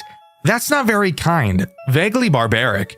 But whatever, we're already working here. I guess it's just in our best interest to not die. Moving on to night 2, you can quickly take a little nap because the phone guy takes a billion years to talk about the new character this night adds, and ramble about some arcade machines. The new character added on this night is Old Buster. At least, that's the name that would make sense. However, this character's name is actually Redeemer. Quite literally, being an older Buster model, I can't quite wrap my head around why they chose to name him in the way they did. Redeemer makes use of your vents, something I've neglected to mention thus far. You can't really see it, but the vent is to the right of your office behind the door, so just out of sight. Redeemer does whatever he damn well pleases until he eventually decides to enter the vent. When he does, an obvious sound cue will play letting you know he's entered. Once he reaches your office, he'll dive in. When he's in your office, it's very important that you don't look at him. However, since the office we're in is so small, it may prove very difficult to just look away from him. So you'll have to be looking at your cameras while he's in your office instead. I guess Redeemer has the mindset of, if I can't see him, he can't see me. Stupid ass robot. This, however, may bring up a possible conflict. If your camera stability is too low by the time Redeemer gets to your office, it's safe to say that you wouldn't have a very good time. But luckily for us, at this point in the game, checking the cameras is entirely useless. So as of right now, this shouldn't be a problem. Hey, so I was looking around in these garbage bins and found a key. It's great, I know, the low effort put into protecting this place. Anyways, remember that idea I had, well, a few minutes ago? I got this one guy on my phone now. His name is Hayden Simmons. Pretty dumb fellow. I bet he doesn't even know of this place. Probably a high school dropout or a kid desperate for some easy cash. Well, now let's venture inside this establishment and set up an office for our buddy.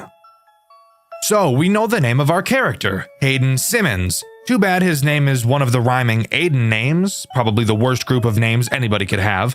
That's besides the point though. It seems like the building we're working in isn't even supposed to have an office. It's clear something sinister is going on here, but we don't quite know what yet. Moving on to night 3, I'm going to spare you the details and have us skip the phone call because he explains what the newest character does in an amount of time that could be an entire video by itself. Night 3 introduces Ned. Ned is ugly, like ugly as sin. He's got a face not even a mother could love. Booger-ah, boy. He will try to make his way to your office via the long hallway in the building. Unlike Buster, he isn't a complete dumbass, so the light trick won't really work on him. What will work on him, however, is the replace machinery button that I've blatantly and purposefully ignored up until this point, because explaining it earlier really wouldn't have made a whole lot of sense, now would it? Ned has multiple stages in the hallway. Every time you use the replace machinery button, he will go back a stage. I'm sure you can figure out how this works. Push him back, wait for the button to recharge, push him back again, keep him away from your office, which would in turn keep him away from your genitals. Whoopity-doo. However, this does bring up the issue of us needing to use our cameras now. So in combination with Redeemer, Ned could end up being a big problem down the road. Alright, sorry for keeping you waiting, but I had to run back to my car to get a battery for my phone. It's pretty low percentage right now, but it'll last now. Hayden says he'll be able to work next week, which is great. We'll pay him around $150 for his work, I guess. Maybe it's considered a scam to him, but I don't care. He just said he's not a fan of night jobs, but will do it anyways, and he'll play on his phone. That's gonna go down well. Anyways, let's head inside. The Wi-Fi better not be bad inside, I swear. Not much to note from this cutscene. We know we're getting criminally underpaid, and we know that playing on our phone really isn't going to be an option, which just makes me smile from ear to ear personally. Night 4 introduces 2 new characters. However, one of them serves to be more of an annoyance than an actual threat, so we'll talk about him first. Greg is a little asshole. Really, this game's Balloon Boy. Not because he has the same mechanic, except I lied because he kinda does. His main goal is to disable your light and leave you vulnerable to Buster. He'll slowly crawl across your office. You will have to click him multiple times to make him go away. If you don't, he'll park his fat ass on the button and prevent you from using your light. You might be asking yourself, Dxtr, clicking on him? How does the game justify that making sense? Perfect question. From the way the phone guy describes it, it's just poking him. So I guess this motherfucker's just the Pillsbury Doughboy. Ticklish ass robot. The other That's so fucking stupid. The other character introduced on this night is Glancy, what I feel is this game's most frustrating character. Glancy tries to get into the back storage room and just literally fuck up everything in the entire building. Rip wires, killing your lights and your camera. So obviously something you should want to avoid. The way you do so is very easy. Remember how I mentioned the cameras had 2 states, on and useless? Well, turns out I lied, as the useless mode actually isn't useless. When Glancy gets into this back room, all you have to do is turn the camera lights off and he won't be able to see shit, making him decide to travel into another room by accident. I'd imagine it's an accident since he can't see, but he could have easily just gotten pissed off and left on his own accord. Which, if he can see where the exit is, you'd probably think he could see the wires, but I guess not. We're inside. Now, let's just put some of these cameras around the building and we'll be all set. Oh, never mind. There's a panel lying down on this shelf. Wait. You hear that? Well, anyways, you'll record calls just to convince him, Andrew. Just do a casual voice or whatever. Nice, these'll work. What the? Did I just hear walking? Wait, who are you? Andrew, run. He's looking for me. I'll see you around, friend. Dope. So we know the name of our phone guy. Andrew. Sounds like whoever is heard in these cutscenes isn't Andrew then. And apparently upon entering the building, something found them. Andrew ran, leaving whoever he was with behind, not knowing what the outcome was. Night 5's phone call actually has something interesting in it, if you could believe that. Andrew tells us that the character introduced on this night has something they want. Finally, a motive for what they're doing. Apparently this new character, Vinard, has a special chip that they really want. Andrew doesn't explain why they want this chip, but I'm sure we're gonna find out. Speaking of Vinard, what does he do? Well, he will try to hack the cameras so that you can't use them, and then wheel his way over to your office to kill you. Not sure why he has to disable the cameras to do that, but he does, I guess. Occasionally, you will see a purple error next to his camera. When you do, all you have to do is go to that camera and turn the light off so he can't see. Because like some people, he can't type without looking at the keyboard. Embarrassing. That's a talent you probably want to learn if you're on a computer all day. But that's really all he does. It really starts to show on this night how difficult this game can be, requiring you to be in the cameras very frequently.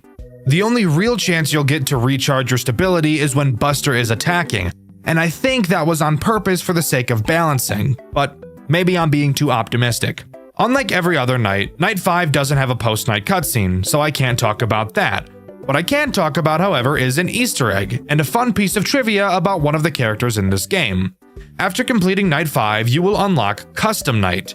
Inside, if you set everyone to max and click the fox plushie in your office, you'll get this jump scare. And if you're interested in something about Vinard, he's actually a character made by Mixlass, the guy that made Tyke & Sons Lumber Co. and Baby's Nightmare Circus, which I've covered on this channel before. Definitely go watch that video after you finish this one.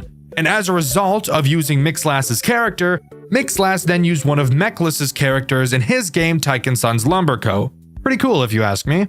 But that is all Project Readjusted has to offer. Overall, I think the game is surprisingly mechanically complex for a first game, something pretty uncommon with fan games that take place in a series like this. But don't let the lack of lore fool you, as Project Readjusted has one of the most interesting stories I've ever seen, and it continues in Project Readjusted 2. It's been so long since I've seen Matthew. He just disappeared. I must find him again. I have so many questions. I could possibly get answers from the new Buster's location. The location is currently being renovated, but they must need some kind of guard. Could be hiding there after all this time. Well, let's see where this takes me in my hunt to find him. Project Readjusted 2 opens with a mission already in mind, finding a man named Matthew. I'm unsure who Matthew could be. My only guess at this time is it's the guy that got left behind by Andrew in the first game. But that is obviously unconfirmed as of now. Our player, Andrew, enters an old Buster's location to look for answers, throwing us right into Night 1. Loading into Night 1, we get a call from the phone guy who goes over the basics of what we'll be doing. He mentions that they're currently working on newer models of all the characters. Not a whole lot of interest to point out during this call. However, what is of interest is how scared I was when I first saw the equivalent of 3 fucking music boxes and 1 camera. But lucky us, we don't have to worry about that right now. Unlike Readjusted 1, this game doesn't have anything to stop you from staring at your cameras for as long as you'd like, which is a breath of fresh air. But that only means that this game is going to be AIDS in a different way, and we'll figure out how soon. Let's talk about the first and only threat Night 1 introduces, Cable Buster, who I'm just going to be calling Buster because I'm lazy. Buster makes use of a new mechanic this game introduces, the Showtime tapes in Camera 1. When Buster gets to either Camera 5 or Camera 7, you will have to look at him. He will be repeating a day of the week. I don't know why he feels the need to say it out loud constantly. Phone guy explained that apparently that's what he's designed to do, walk around the building and inform people when the show is about to start. But why would he say the day of the week if that was the case? I have no idea. Once Buster says what day of the week the show is on, you will have to quickly go to Camera 1, set the sound file to the day of the week he stated, and play the audio track. This will cause him to meander back to Camera 1 and do a little jiggy. Just kidding, he doesn't dance. I just lied to you. Something isn't right. Papers are coming in about a missing person. A missing person at the old Buster's. It must have been the spy that Matthew took care of. He's on the prowl and I will end it in this place. There's no way I can fail this. His tracks are so hidden yet so predictable. I just need more clues. So, Matthew killed a guy, and not just any guy, he killed a spy. So clearly Matthew is probably a bad and dangerous man. So we should approach with caution. Not knowing anything else, we move on to Night 2. Night 2, the phone guy introduces some new mechanics, but fuck him, my voice sounds better. Night 2 introduces Infested Glancer, but before we talk about what he does, we should talk about the second thing our cameras can do. Show some air ducts! Hooray! The air duct menu is very reminiscent of the ones from Ultimate Custom Night. You have a radar that you can use to detect anything moving inside. Spoiler alert, Glancer is inside. You may also notice that there are 3 things you can repair. Are your FNAF 3 senses going off? Because mine are going haywire and it's making me want to off myself. The 3 things to repair are your radar, your lights, and your doors. Glancer will attack any of the 3 vents in your air ducts, all of which lead to your office. Use the radar to find where he is and close the door when he gets too close. You'll notice that you have a meter on this screen that tracks your door power. If it runs out, you'll have to reboot the doors, and of course, after too many uses of your radar, you'll have to reboot that as well. Glancer brings up a very obvious issue. He's fucking annoying, and he's very fast, easily being the most annoying character in this entire game, demanding the majority of your attention like a clingy girlfriend that you're slowly falling out of love with. And of course, the repairs in this game are some of the most frustrating mechanics I've ever had to deal with, spending the majority of my playthrough listening to that ear-grating beeping. This is where camera stalling comes into play. By staring at Glancer, or Buster if you really wanted to, you can prevent them from moving. Glancer does not initially start in the air ducts, so I'd usually spend as long as I possibly could staring at him so he didn't slip away, because once he's in those ducts is when he becomes Satan. I can't decide on what to do. This whole situation is terrible. One wrong step and I'm in jail or potentially executed. I'm not falling into that hole of guilt with no way to release it. But damn, corpse inside that Glancer suit has definitely gotta be the spy. What else would Matthew have done to the body? Thrown it out? No way. I got my evidence. Now I just have to find Matthew himself. He can't be stopped now. So apparently there's a body inside of Glancer, the spy that Matthew killed. So yeah, that checks out. It really wouldn't be a FNAF game if people weren't getting stuffed into mascot suits, would it? Night 2 introduces 2 new characters, Magic Suit and Wraith Ned. Let's talk about Ned first since he's less annoying. He's this game's version of a Phantom Chica. Occasionally, he can start to appear on one of your cameras. If you don't look away from him fast enough, he'll jump scare you and cause you to need to repair everything. Your radar, your lights, your doors, your dick. Not super annoying, just get some reflexes and you'll be fine. Magic Suit, on the other hand, is very annoying. This is the guy who thought it'd be really funny to have 3 fucking music boxes at the same time. His 3 plugs will slowly decrease in power. You'll have to keep them charged up if you don't want Magic Suit to Magic Mike you. Fuck. You'll have to keep Fuck. You'll have to keep him charged up if you don't want Magic Suit to Magic Mike you. But in all honesty, these 2 new characters aren't even an issue. This entire game's main problem is Glancer. God, I hate him so much I could just stick a fork in my ass. That doesn't even make any sense, but irrational anger causes irrational responses sometimes. I don't know what to tell you. What the hell was that purple thing? Is the air in this place toxic? What the hell? Can't keep working here. I must escape before I lose my mind. I don't know what I'm going to do. I have a feeling finding Matthew won't be easy. Speaking of which, I found a tape from the old location. That Glancer suit had made itself in the backstage. How? Must have found the pieces from when the original Glancer and Glossy characters were split up and put together. I don't know how sewing those 2 together made any sense, but I guess it was good for Halloween. Scratch that. Anyways, Matthew forced that spy corpse down inside the Glancer suit while it was trying to escape. What is wrong with these chips? I feel like someone is controlling them. No way this is artificially programmed in the animatronics. It's too mobile. Now there's more than one thing I need to find out. Great. So it sounds to me that Glancer put himself together and tried to escape the building, but while doing so, Matthew stuffed a corpse of the spy inside of him. What the hell is going on? I have no idea, but hopefully some more context will come along soon. The only character introduced on Night 4 is Wraith Finn, being in my opinion the second biggest threat in this game. Finn will quietly appear in your office. Up until this point, you haven't had any reason to ever lower your camera. Well, Finn is now your reason. When he appears in your office, you will have to hold your mouse over the top half of his body until he fades away. If you don't, say hello to a fuck ton of repairs and a quick death. Something I find really weird about this mechanic is how it's explained in the game. The phone guy literally tells us to put our cursor over it. She said she stared at what she saw, putting your cursor right on its upper half. That's kind of specific, but whatever. Just her, I guess. Anyway, good night. I've never really seen a FNAF game be meta like this before, but I guess, how else are you supposed to explain the mechanic? I suppose you could say to stare at it, but that wouldn't indicate you need to touch it with your mouse. Overall, a very goofy introduction, and a character that I forgot about so much, I think I died to him more than any other character throughout this entire franchise. Okay, I have many questions. How did that design get into this place, and how did it just fade out of existence? It was called Finn. We never got around to finishing it. It was like Buster's pal. The head was never done, but he had his other pieces done. Although I noticed this Finn had his hands gone. This place is so damn weird. This place is so damn weird. Alright, so really nothing interesting said there at all.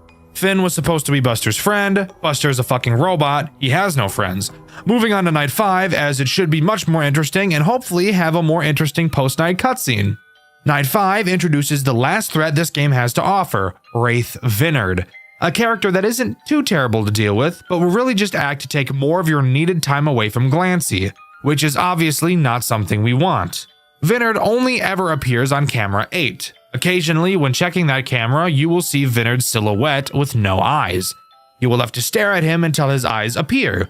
Once they appear, you will then have to quickly look away as if you aren't the fucking reason his eyes appeared in the first place. Something super interesting to note that I haven't mentioned so far is how these wraiths have been explained by the phone guy, being the only characters he's convinced aren't real. But you might be wondering, if he doesn't think they're real, why does he mention them? That's a good point. Apparently, the guard that worked here before us left several notes about these wraiths, and the phone guy is reading her notes to us in the phone calls. Maybe as an in case, maybe just to make fun of her. Who's to say? Either way, I find it interesting. Vinard? With legs? What is going on anymore? I can't take things seriously. Wait, no. I hear sirens. I still haven't found Matthew. And I got several people outside awaiting my arrival. Police cars. Someone found out. Someone told them. Matthew, you bastard. I will find you. You won't get away with this. I can't believe this is how my story ends. It's not right. I can't. Matthew was never found by any officials or Andrew. Andrew attempted to bring the situation to court, but not enough evidence was collected. Andrew was deemed guilty for the corpse inside Buster's Diner World and was sentenced to death row, his execution following a month after being assigned. This was not the outcome he had thought of. It could have been worse. This story is false. Well, goddamn! Quick recap. In this game, we play as Andrew, the phone guy from the first game. We still don't fully know exactly who Matthew is, but he called the police and informed them that Andrew was at the building and had killed someone. They arrived, found the body in the Glancer suit, and had Andrew killed, giving us the fake ending. Oh god, endings, Dexter. Let's quickly go over what it takes to get this true ending, please. Well, there are several minigames you will need to complete throughout the game in order to get this true ending. Let's blast through how to get them. During each night, a specific camera will have its name flickering slightly. Clicking on the name will shoot you into the minigame. On night 1, it's the main supply camera. On night 2, it's the West Hall. Night 3, it's the secondary supply entry. Night 4, it's the secondary supply entry again. And night 5, it's the power breaker. After completing all the minigames and successfully beating night 5, you'll get the true ending instead. The minigame. It spoke the words I couldn't find myself. Matthew died with his baby. A tape left on him. I can't explain what I've experienced here. I can't go on with this sudden guilt. This damned children's entertainment chain should have never happened. This outcome was not proper. And I can't handle it. I don't know what will happen next. I'll report the death of him and the corpse to the police. At least I can get off with no charges. I can't put myself to do it. I can't go the route my gut wants me to go. Later the same night, Andrew had a heart attack. No evidence was ever turned into the police due to this. Nearly a week later, police arrived after suspicion from pedestrians roaming the streets. Police had not told any officials about what was found and began to demolish the location. Andrew's story is over. An ending to a tragic story. There are no solutions to the problem. Diner World Entertainment was shut down immediately and ran out of business, seeking a new opportunity to reach into kids' hearts. This is the true story. Well, goddamn! Turns out it didn't matter what he did. Andrew still died, and no word of Matthew was ever heard from the police. We just can't win, can we? Well, luckily for us, this storyline does continue, and even more lucky for us, it continues in the best game in the series, and arguably one of the most creative FNAF games ever designed. I know who you are, Andrew Vargas. I've seen your name in records before. I know what you're doing. You want information, lots of it. I'm no provider, but I can lead you to what you want. I know that man, Matthew, has been nothing but a mystery to you. His image is shrouded in a dense fog that your gaze cannot penetrate. But you want to break it, do you not? You can either go the full walk or fall short. There is no try this time. All the information you want to grasp so badly can be obtained. All you have to do is satisfy us. There are 3 captives full of knowledge below the storage facility. Treat them to our satisfaction, and they will live out to the 5th and final day. On that day, they will be free. They will be able to tell you all that they know. This is what you want, right? The data you seek is waiting for you. And here we are! Project Readjusted 3, the last game in the series and undoubtedly the best. This opening cutscene throws us right into the world of this twisted game. We play as Andrew. That might seem a bit confusing since Andrew died in the last game. But guess what? Apparently, both of the fucking endings weren't real. So what the fuck? I'm not joking, by the way.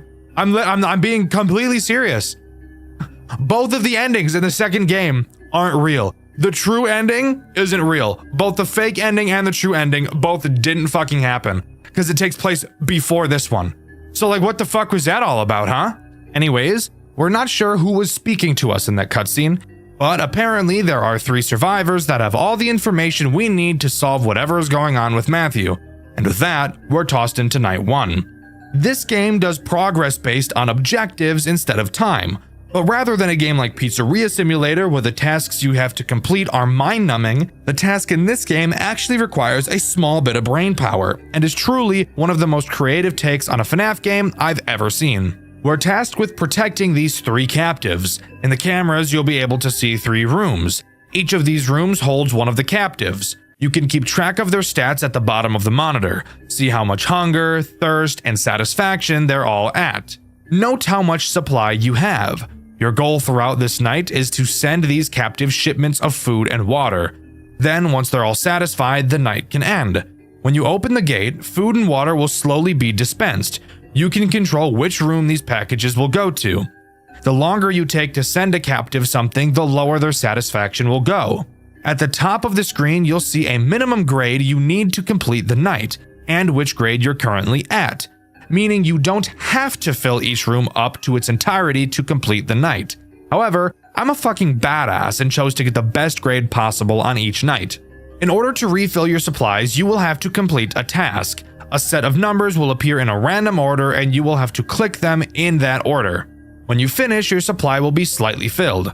Side note, if you ever see this sliding minigame instead of the number 1, that's because in that specific moment, I'm using footage from Indie Fuel. And in his playthrough, he was playing an earlier version of the game that used a different minigame. And that's all that happens on night 1. I could talk about the cameras for sure, but I think that'll become much more important in night 2, which actually brings on the first and main threat this game has to offer.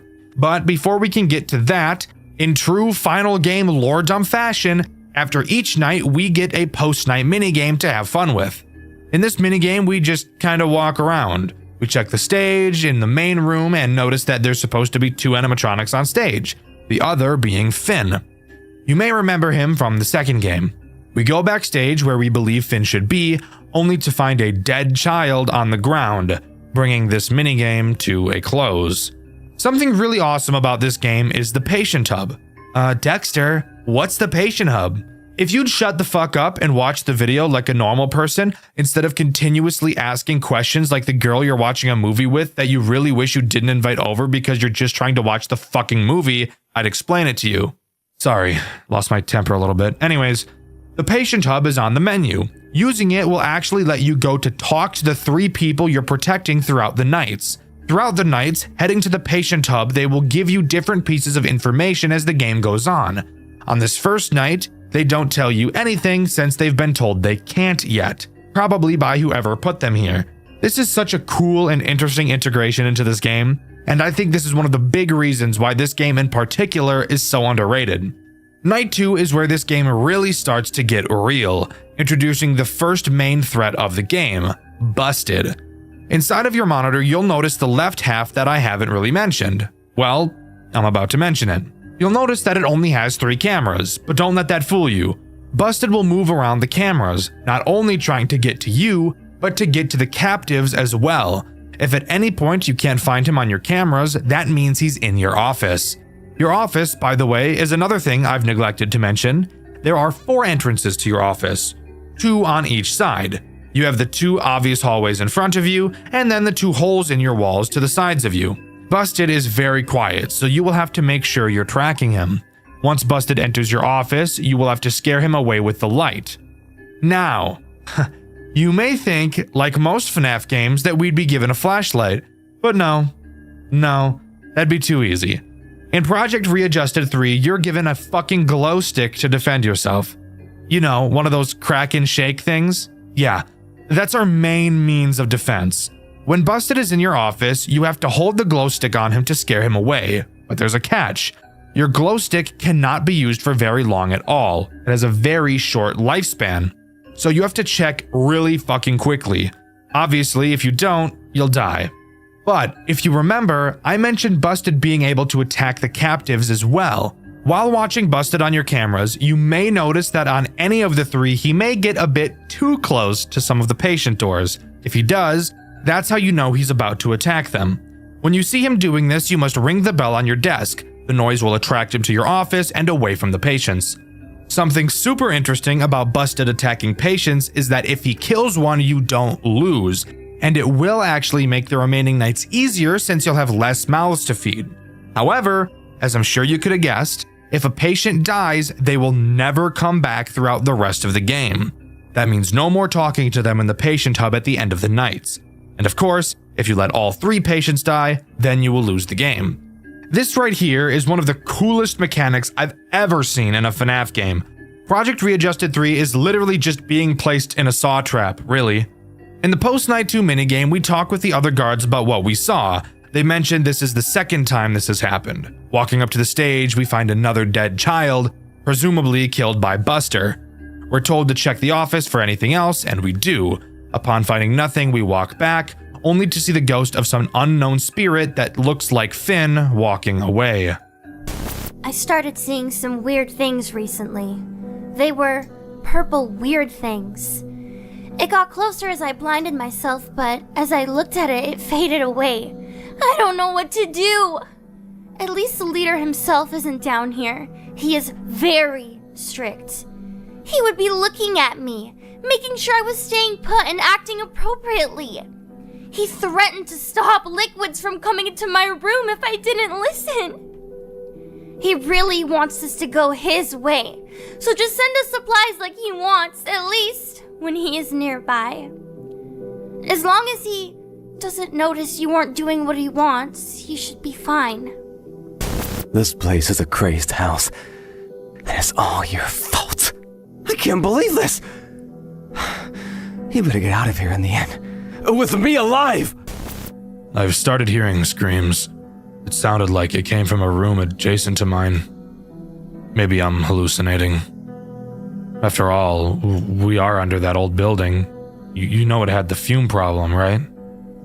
Surely you do. You used to work there. You told us all about you. My sister used to work there, but she hasn't touched it since. I think I've figured out why now. Just don't forget about your main threat, but don't let yourself get too paranoid about it. You got this. On night 3, we get introduced to the last threat this game has to offer, the purple hallucinations, explained by the fact that there are strange fumes coming from the facility above. These hallucinations act as a nuisance, but a nuisance you're going to want to maintain. They can appear in any of your cameras or in your office, and they're very quiet. If they're on your cameras, you have to stare at them, and if they're in your office, you have to flash your glow stick at them. They will never kill you themselves, but they will scare the patients if you don't get rid of them. And if the patients get scared, they'll scream and Busted will kill them. Not at all a difficult threat, but an annoying one nonetheless. The game doesn't really start to get too difficult yet at this point, so let's just move on to the post-night 3 minigame. In the post-night 3 minigame, we really just want to get out of the building at this point. We meet a guard who says that the crowd outside is still going spastic. As we try to walk outside, I'm assuming we start hallucinating? I'm not really sure because I have no idea what else I'm looking at could possibly even be. And the minigame comes to a close. I'm too paranoid. You need to just get us out of here. The creatures are multiplying. Just more staring. Listen out for a squeal if something goes wrong over here. Those purple figures always come for us. Just make sure to get rid of them, please. What's going on over on your end? I keep hearing such strange noises. If you want something out of me, you better keep me satisfied. I don't want whatever is coming for you near me. Ring the bell you were given if one of them is heading to my room, I want to ring that bell all the time, since it is causing noises, of course. Don't be stupid. Hey, I still can't talk about what I know yet, but I think I know something that may help you in your endeavors. I know some of the quirks of that thing that is hunting you right now. It's very stealthy. You need to keep an eye on it all the time. It may hide in various spots, so make sure to be up to snuff with your surroundings.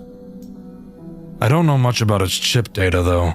I only ever overheard my sister read out some blueprints she picked up on her last workday a few years ago. Night 4 doesn't introduce anything new, however I do want to take this time to mention a mechanic this game has that makes the entire experience way more difficult than it would normally be. Switching cameras. I know, that may sound like a mechanic that most people wouldn't even think twice about, but it's on this night that Busted can start to get pretty quick when moving around. So quickly moving through the cameras will become important. However, even though there's only 3 cameras, switching through them quickly can prove to be quite nerve-wracking. You cannot click any camera at any time. You can only move to cameras adjacent to the camera you're currently on, which means if you're on camera 1 and want to get to camera 3, you will first have to click on camera 2. Typically, this wouldn't be an issue, but you have to wait for a static animation to play each time you switch a camera before you can switch it again. Sure, the animation itself isn't very long, but when you have to switch as much as you do, that time will quickly add up. Overall, this is more of a nitpick than anything, but it is something I noticed during my playthrough, which you can see on my second channel, Dxtr Black. The post-night 4 minigame is a little bit weird. We play as the ghost we saw at the end of the post-night 2 minigame. We walk around the building, talking to children and guards, hearing messages like, "I blame you," and "How can we punish you?" Eventually, we find the body of another child. We say that we can restore it, and upon coming into contact, we get the message, "You must kill them for me." Just one more to go. Once you left last night, I heard a strange tumbling noise outside. It was metallic and heavy. I don't know what it was, but it may be coming for you this time. Nothing rings a bell, but every time I heard some alarm, it would scamper. I don't think whatever it was likes noise. You have something to play noise? Yes. Please use that to keep yourself safe, but only if it sounds like it's coming close. Using noise at the wrong time may cost you. You better get me out of here ASAP! I'm done playing these games. If it weren't for that guy holding a pistol to my hand for telling you my information early, I would have been long gone. Get it together! I'm tired of talking to you. Then get on with it! I heard some ruckus outside, friend. I recognized the weird noise pattern from the debugging process from upstairs. Someone was altering the mascot's code. I know this just because of my sister's curiosity. She brought back some pink robot from her workplace to show me how messed up her work environment was. That thing was tossed in the end. It couldn't move regardless, but the same debugging process intro pattern she used was similar to the one I heard upstairs last night. I can only assume that the two systems are related, most likely by the same manufacturer. All I know is that those old models never liked being looked at after some wear and tear. We flashed a light on the pink thing and it sparked a little. It was a very strange find indeed. Well, I hope you can use this information to your advantage tonight. Let's hope we can see the sun once more. Night 5 introduces one final threat. I know, guys, I've been lying constantly throughout this video, but I prefer to call it keeping you on your toes. The final threat introduced is Subject Model 3A, being another annoying character. He will wander around your cameras, and you just have to make sure you're not looking at him. If you look at him for too long, I'm assuming you can guess what happens to you. Major bun pounding, salad tossing, you get it. Don't look at him. Overall, he really doesn't add anything new to the mix, really just making it more annoying to keep track of Busted. But if you can complete it, we'll move on to the final minigame. In this final minigame, we play as a child, walking around the restaurant, following what appears to be the ghost of a child. We follow them into the back room where the first kid was killed and speak to one of the animatronics. They apologize for what they did to us, probably in reference to killing us. They said their chip made them do it, and explained that someone else is pulling the strings and making the robots kill people. It ends off by telling us we will never see it again and to leave. Then the minigame comes to a close. Andrew Vargas, it seems you have found your way. We cannot say we are surprised at your feat, especially considering your perseverance was quite equal to your past endeavors. You found your sources, exactly what you wanted. Though, did you ever think to look for more data you could use towards your search? The patients you have saved do not hold all of the information, but just enough for you to draw a plausible conclusion. Regardless of your intentions with the data you hold, your time here is over. You have what you came for, but do you feel empty with what you hold? That is a question that will be left in the air for you to grasp. For now, you may take your prized patients outside of this facility with you.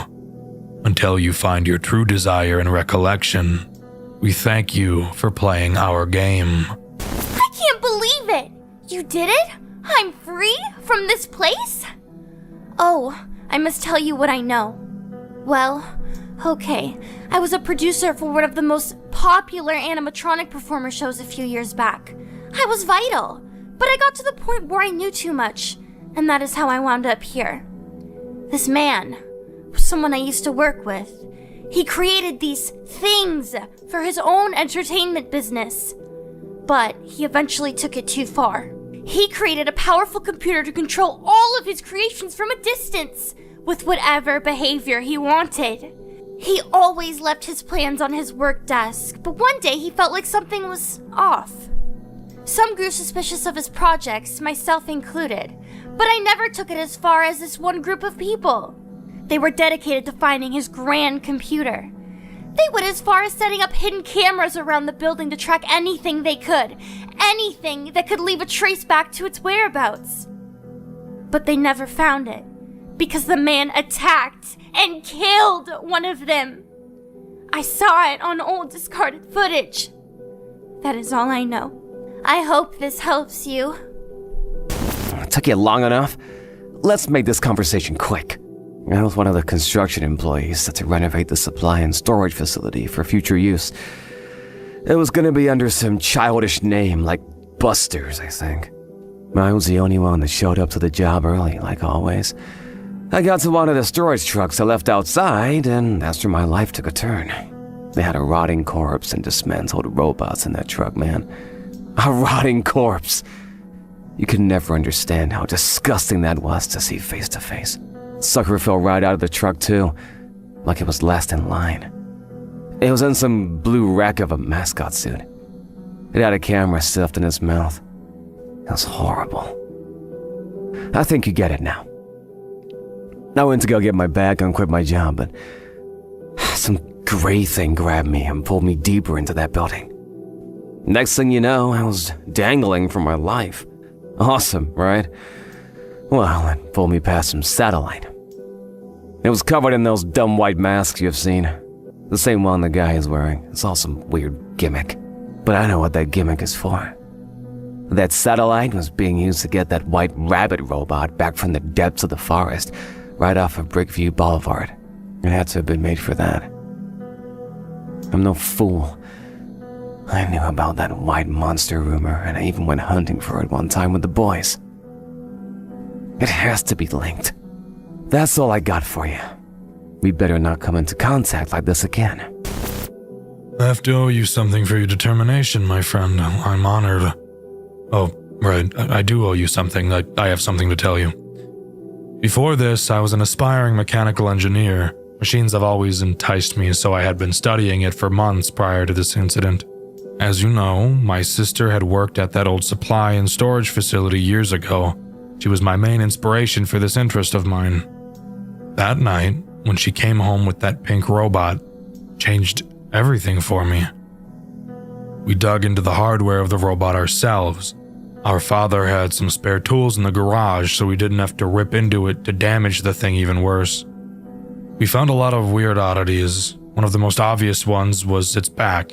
It had the tips of endoskeleton fingers buried in the suit piece, like it was torn apart by one of its own. Another one was its eye. We found a serial number printed in a fine black font face in the back of the eyelids, but it only routed to a 404 page on our home computer. Lastly, it had a code written on the inside of each of the suit parts. It read Model Pound 3C. I don't know the significance of the C. Maybe it was part of a trio, unless there are models with parts 3D or more. We extracted the chip from the robot, though. It was in a very rough condition, but it was somewhat intact. It even had a USB slot in it, which was extremely new at the time. We plugged the cord into our home computer, but it pulled up a ton of strange prompts. We clicked through all of them and found a folder with many text files inside of it. A lot of it was just a garbled mess, but some had what seemed to be addresses. They were impossible for us to decipher fully. Was this animatronic generation holding locations? That's the strange part. What's even more strange is that it had a file named task.txt amongst all the other distorted file names. We opened it, but for some reason the USB had ejected itself. We tried plugging it back into the computer, but it wouldn't pick it up again. All I was able to see before it disconnected was something along the lines of, "He must see what I have done, and maybe he will realize he should have stayed by my side. I know what I'm doing." That's all that I know, friend. See you on the other side. Project Readjusted's story doesn't throw the answers at you. It gives you pieces, conversations, job descriptions, weird one-liners, and you're meant to piece together what was really happening behind the walls of Buster's Diner World. But once you line everything up, the picture is pretty clear. Two employees start a project they don't fully understand. It gets out of control, and one of them ends up paying the price for it. It all starts after Buster shuts down. The public thinks the place is done, the animatronics are boxed up, and everyone has moved on. But Diner World Entertainment hasn't. They're still in the building, still tinkering, and still trying to push something forward. Something they only ever call the project. And at the center of it are two people, Andrew Vargas and his coworker, Matthew. The two are exploring the closed building long after hours, checking the animatronics, looking through old hardware, and trying to locate something hidden deep inside the cast. Something the company wants extremely badly. A special chip connected to a hostile presence in the animatronics. They can't pull it out safely, they can't study it while it's roaming, and they can't risk handling it directly. So their entire plan is built around one thing: lure the entity into range, pull the chip, replace it, and get out. But they can't do it themselves. They need someone to sit in the office every night, act like a regular night guard, and unintentionally draw the animatronics towards them so Andrew and Matthew can track the patterns. That's where Hayden comes in. On paper, Hayden is just watching the cameras for 6 short nights. In reality, he's bait. Everything he sees, Buster, Glancer, Redeemer, all of it is part of a larger plan to drag this thing out. And for the most part, the plan works. The animatronics are active, the patterns are recorded, the project moves into its second stage. But then something happens that completely derails Matthew. Someone else breaks into the building. A man who isn't supposed to be there. Someone snooping around who gets far too close to whatever Andrew and Matthew are doing. The fandom calls him the spy, and Matthew panics. Instead of letting their secret get out, he kills the intruder. Not an accident, a choice. And it's the moment everything changes. Andrew is horrified. Matthew goes quiet. And from that point on, the two of them aren't on the same page anymore. Not long after that, Matthew disappears. No goodbye, no confession, no explanation. He's just gone. And Andrew is left with two things: a project he no longer trusts, and a friend who might have destroyed himself trying to finish it. When Project Readjusted 2 begins, we're not playing as Hayden anymore. We're someone closer to the company, a technician finishing their final assignment for Diner World Entertainment. This job isn't about survival, it's about data. Watching animatronic behavior, tracking motion patterns, feeding information back into whatever the project is turning into. And in the background of all of this, someone, heavily implied to be Andrew, keeps repeating the same thoughts. He's been gone for so long. I need answers. Where did he go? The entire game feels like Andrew trying to keep the company satisfied while quietly searching for any clue about Matthew's disappearance. Meanwhile, the animatronics are no longer just mascots. They're infested, corrupted, wired shut, and torn open. The prototypes that were experimented on long after Buster's closed. The project has clearly moved forward, and whatever they pulled from those animatronics is now being pushed into something else, something bigger, something human. And Andrew eventually gets the lead he's been waiting for, something that points away from Buster's, away from the diner entirely, and into a new location, a facility the company is tied to, a place where living subjects are being kept alive for testing. And to follow this trial, Andrew makes a deal, a job offer he can't refuse, something that promises answers about Matthew at a cost. That's where Project Readjusted 3 picks up. Andrew is now inside this medical facility, sitting in a monitoring booth, watching over patients who can't leave their rooms. His job is to keep them alive by sending supplies down long, empty hallways, making sure they don't lose consciousness, and trying not to get killed by something stalking him in the dark. A twisted, hulking version of Buster that shouldn't even exist in a place like this. But the deeper Andrew goes, the more obvious it becomes that this facility is just the project's final phase. The animatronics were only the beginning. The chip, the patterns, the experiments. All of it was leading to human testing. And somewhere inside this building, one of the patients isn't just another victim. He's the thing Andrew has been searching for since the moment Matthew vanished. Matthew didn't run. He didn't escape. He didn't move on. He was taken, absorbed into the same project he helped build. In Project Readjusted 3, Matthew is the subjected member, a living test subject altered by the very experiments he and Andrew once tried to control. And that's the real truth behind Project Readjusted. A company digs up something dangerous hidden inside their animatronics. 2 employees tried to pull off a secret extraction, someone dies, one of them vanishes, and years later the entire operation has grown into a human experimentation program, with Matthew trapped at the center of it, and Andrew desperately trying to undo the damage. This game never spells everything out, and the dev has even said the full story was never completely written down, but from what everything we do see, the trilogy comes down to a single idea.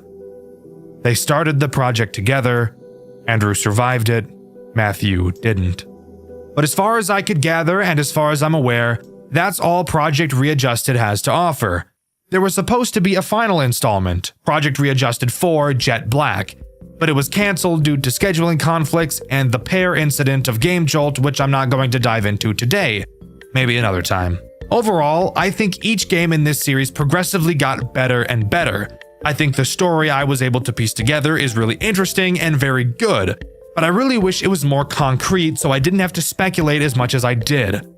Project Readjusted 3 is a phenomenal FNAF game and one of the most creative I've ever seen, and I highly recommend you give this series a try. But let me know what you think. Do you agree with me, or do you think Project Readjusted is actually just a confusing dumpster fire? Let me know in the comments below. In my 5 Nights at Maggie's video, I asked you guys which series you'd like to see me cover next, and my favorite comment is this one by Witchery. They said Tealerland, and while that's not really a series, it is a game I really loved and that I do have on my list to talk about on Dxtr White, so you should be able to expect that video in the near future. The question of this video is, If there was one cliche in FNAF games that you could remove from every FNAF game ever, what would it be and why? With the question of the video being asked, subscribe to the channel, I'd appreciate it a lot. Thank you to all of my super fan channel members, you guys are the greatest. I've been Dxtr, and I'll see you guys in the next video. See ya! One more.